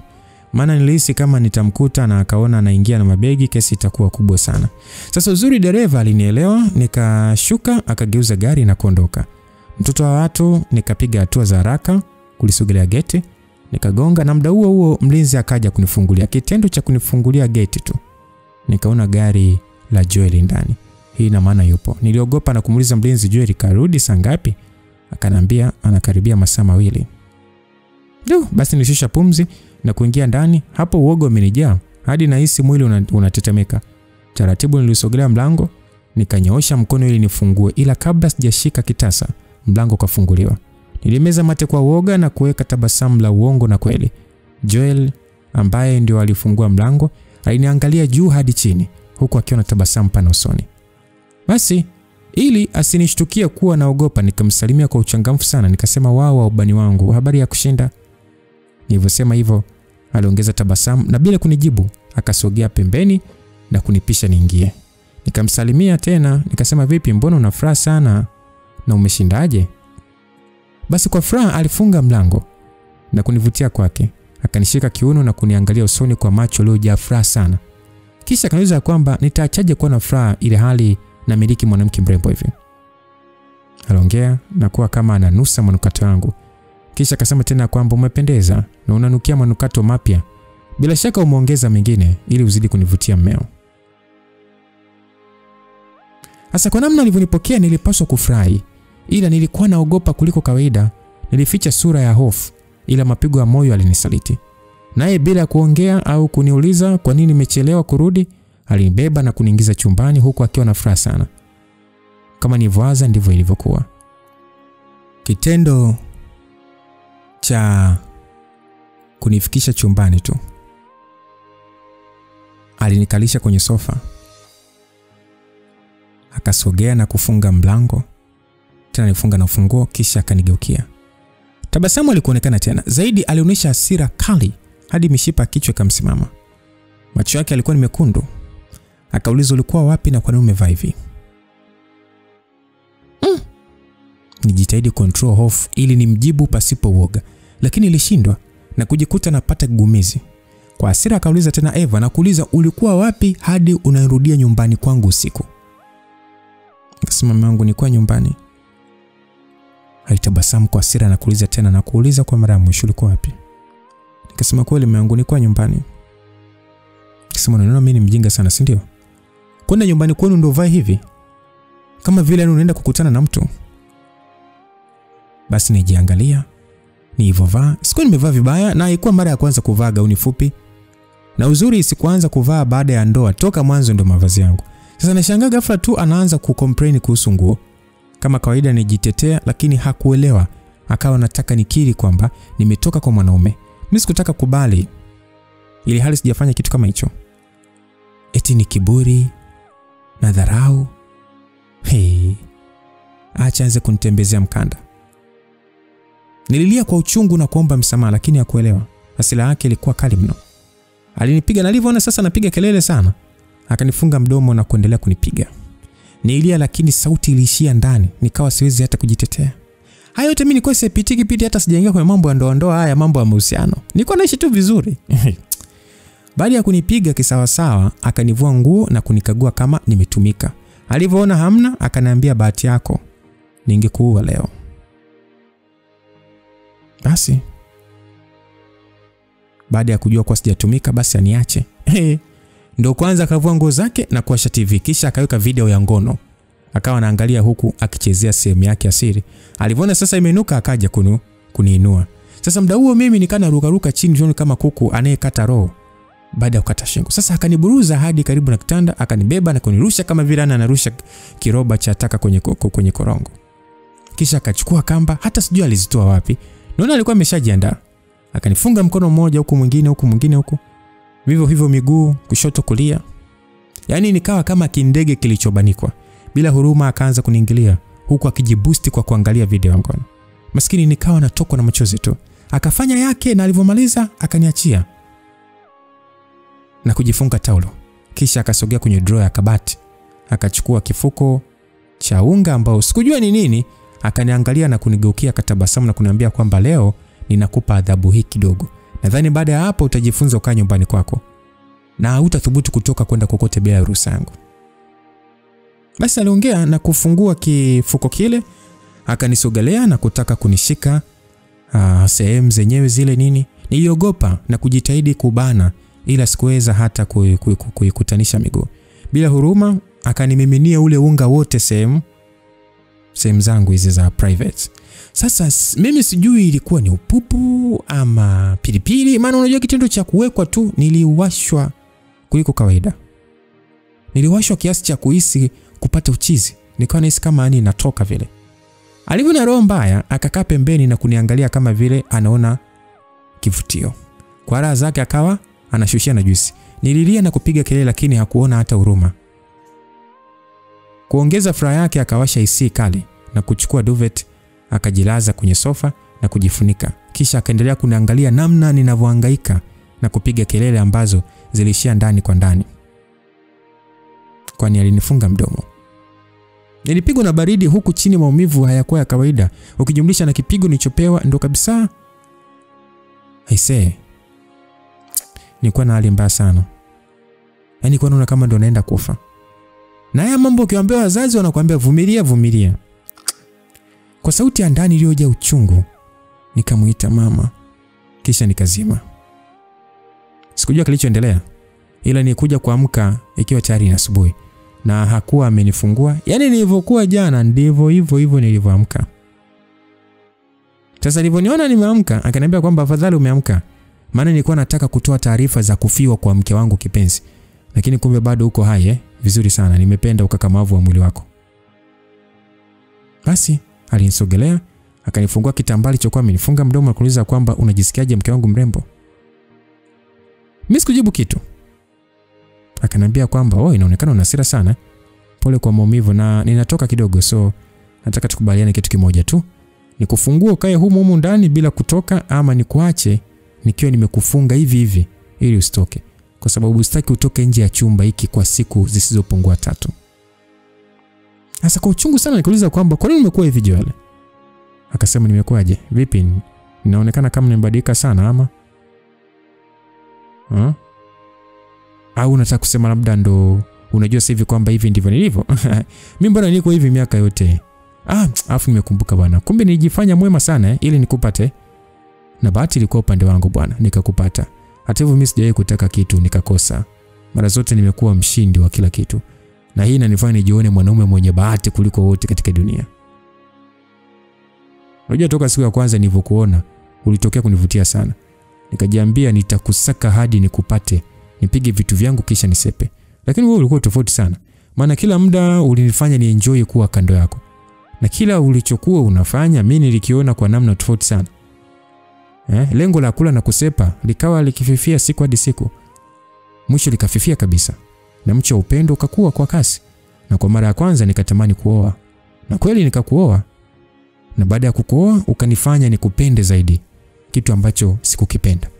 Najua utakuwa na maswali mengi sana kuhusu mabadiliko yangu, lakini jibu ni moja tu. Nataka roho yangu ikuchukie. Yes. Natamani huu mche wa mapenzi ulioupanda ndani yangu ufe. Na ndio maana nakutesa.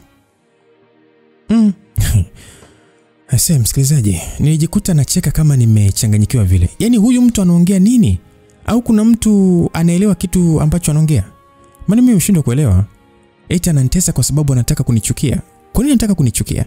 Yaani anichukie ili uje kwa mfano.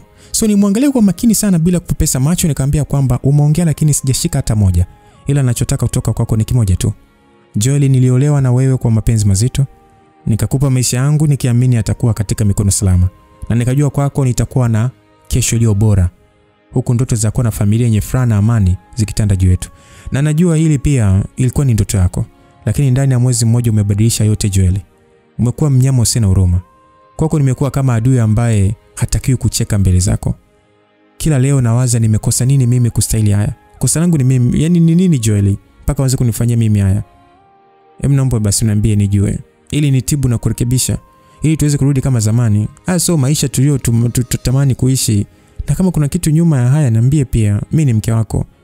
Nitahakikisha nasimama na wewe na kuweka kila kitu sawa. Ila sio hivi Joel. Joel naumia. Moyo wangu unavuja damu kwa hayo unaonifanyia Joel. Tafadhali naomba urudi kama mwanzo mume wangu. Hivyo ngoja nikuulize kitu. Hivyo unataka kuishi kama mimi? Yani kwamba unataka kuishi na mimi kwa amani ama? Ndio. Una uhakika? Basi mimi mmoja Joel. Vizuri. Mimi nilikuwa natamani sana kusikia ukitamka hivi. Na bila kupoteza muda, acha tuwekane sawa. Eva, nadhani unajua ili kuendana na mimi lazima uishi vile ninavyotaka kwa kila kitu. Sasa basi yafuatayo ni mambo ambayo nataka uyafuate. 1. Nataka ubadilishe mavazi yako. Wewe unavaa nguo ambazo mtu yoyote hataona mguu wako wala mkono wako. 2. Sitaki kuona ukiwasiliana au kuonana na marafiki zako au mtu yoyote yule zaidi ya mamako na babako. Na hata hao utapaswa kuomba ruhusa kwanza. 3. Mshahara wako utatumika kununua mahitaji yote ya nyumbani. Na kingine katika hili nitahitaji neno, yani password ya akaunti zako zote. 4. Siku yote ambayo rafiki zangu watakuja hapa, sitataka kukuona ukiongea ama kucheka na yeyote kati yao. Na sio kuongea tu, wakija hata kama umekaa utainuka na kuingia chumbani. 5 na mwisho, utakiwa kusema hapana kwangu. Kila nitakachotaka ama kusema utasema ndio. Unanielewa? Ukiweza yote tutakuwa sawa. Nibaki nimeganda kumwangalia. Nisipate jibu au neno la kumpa. Kichwani niliwaza hivi, nimeolewa au nimekamatwa mateka? Maana hii sio ndoa, hii ni jela. Tena wakati mwingine naona hata jela ni afadhali. Sasa ili kuepuka kipigo inabidi nijibu sawa. Maana kama ningeanza kujifanya na kataa, ni wazi ningeshushiwa kipigo kitakatifu. Jambo ambalo sikuwa tayari nalo. Kwanza hapa nilipo kila kiungo kinaniuma.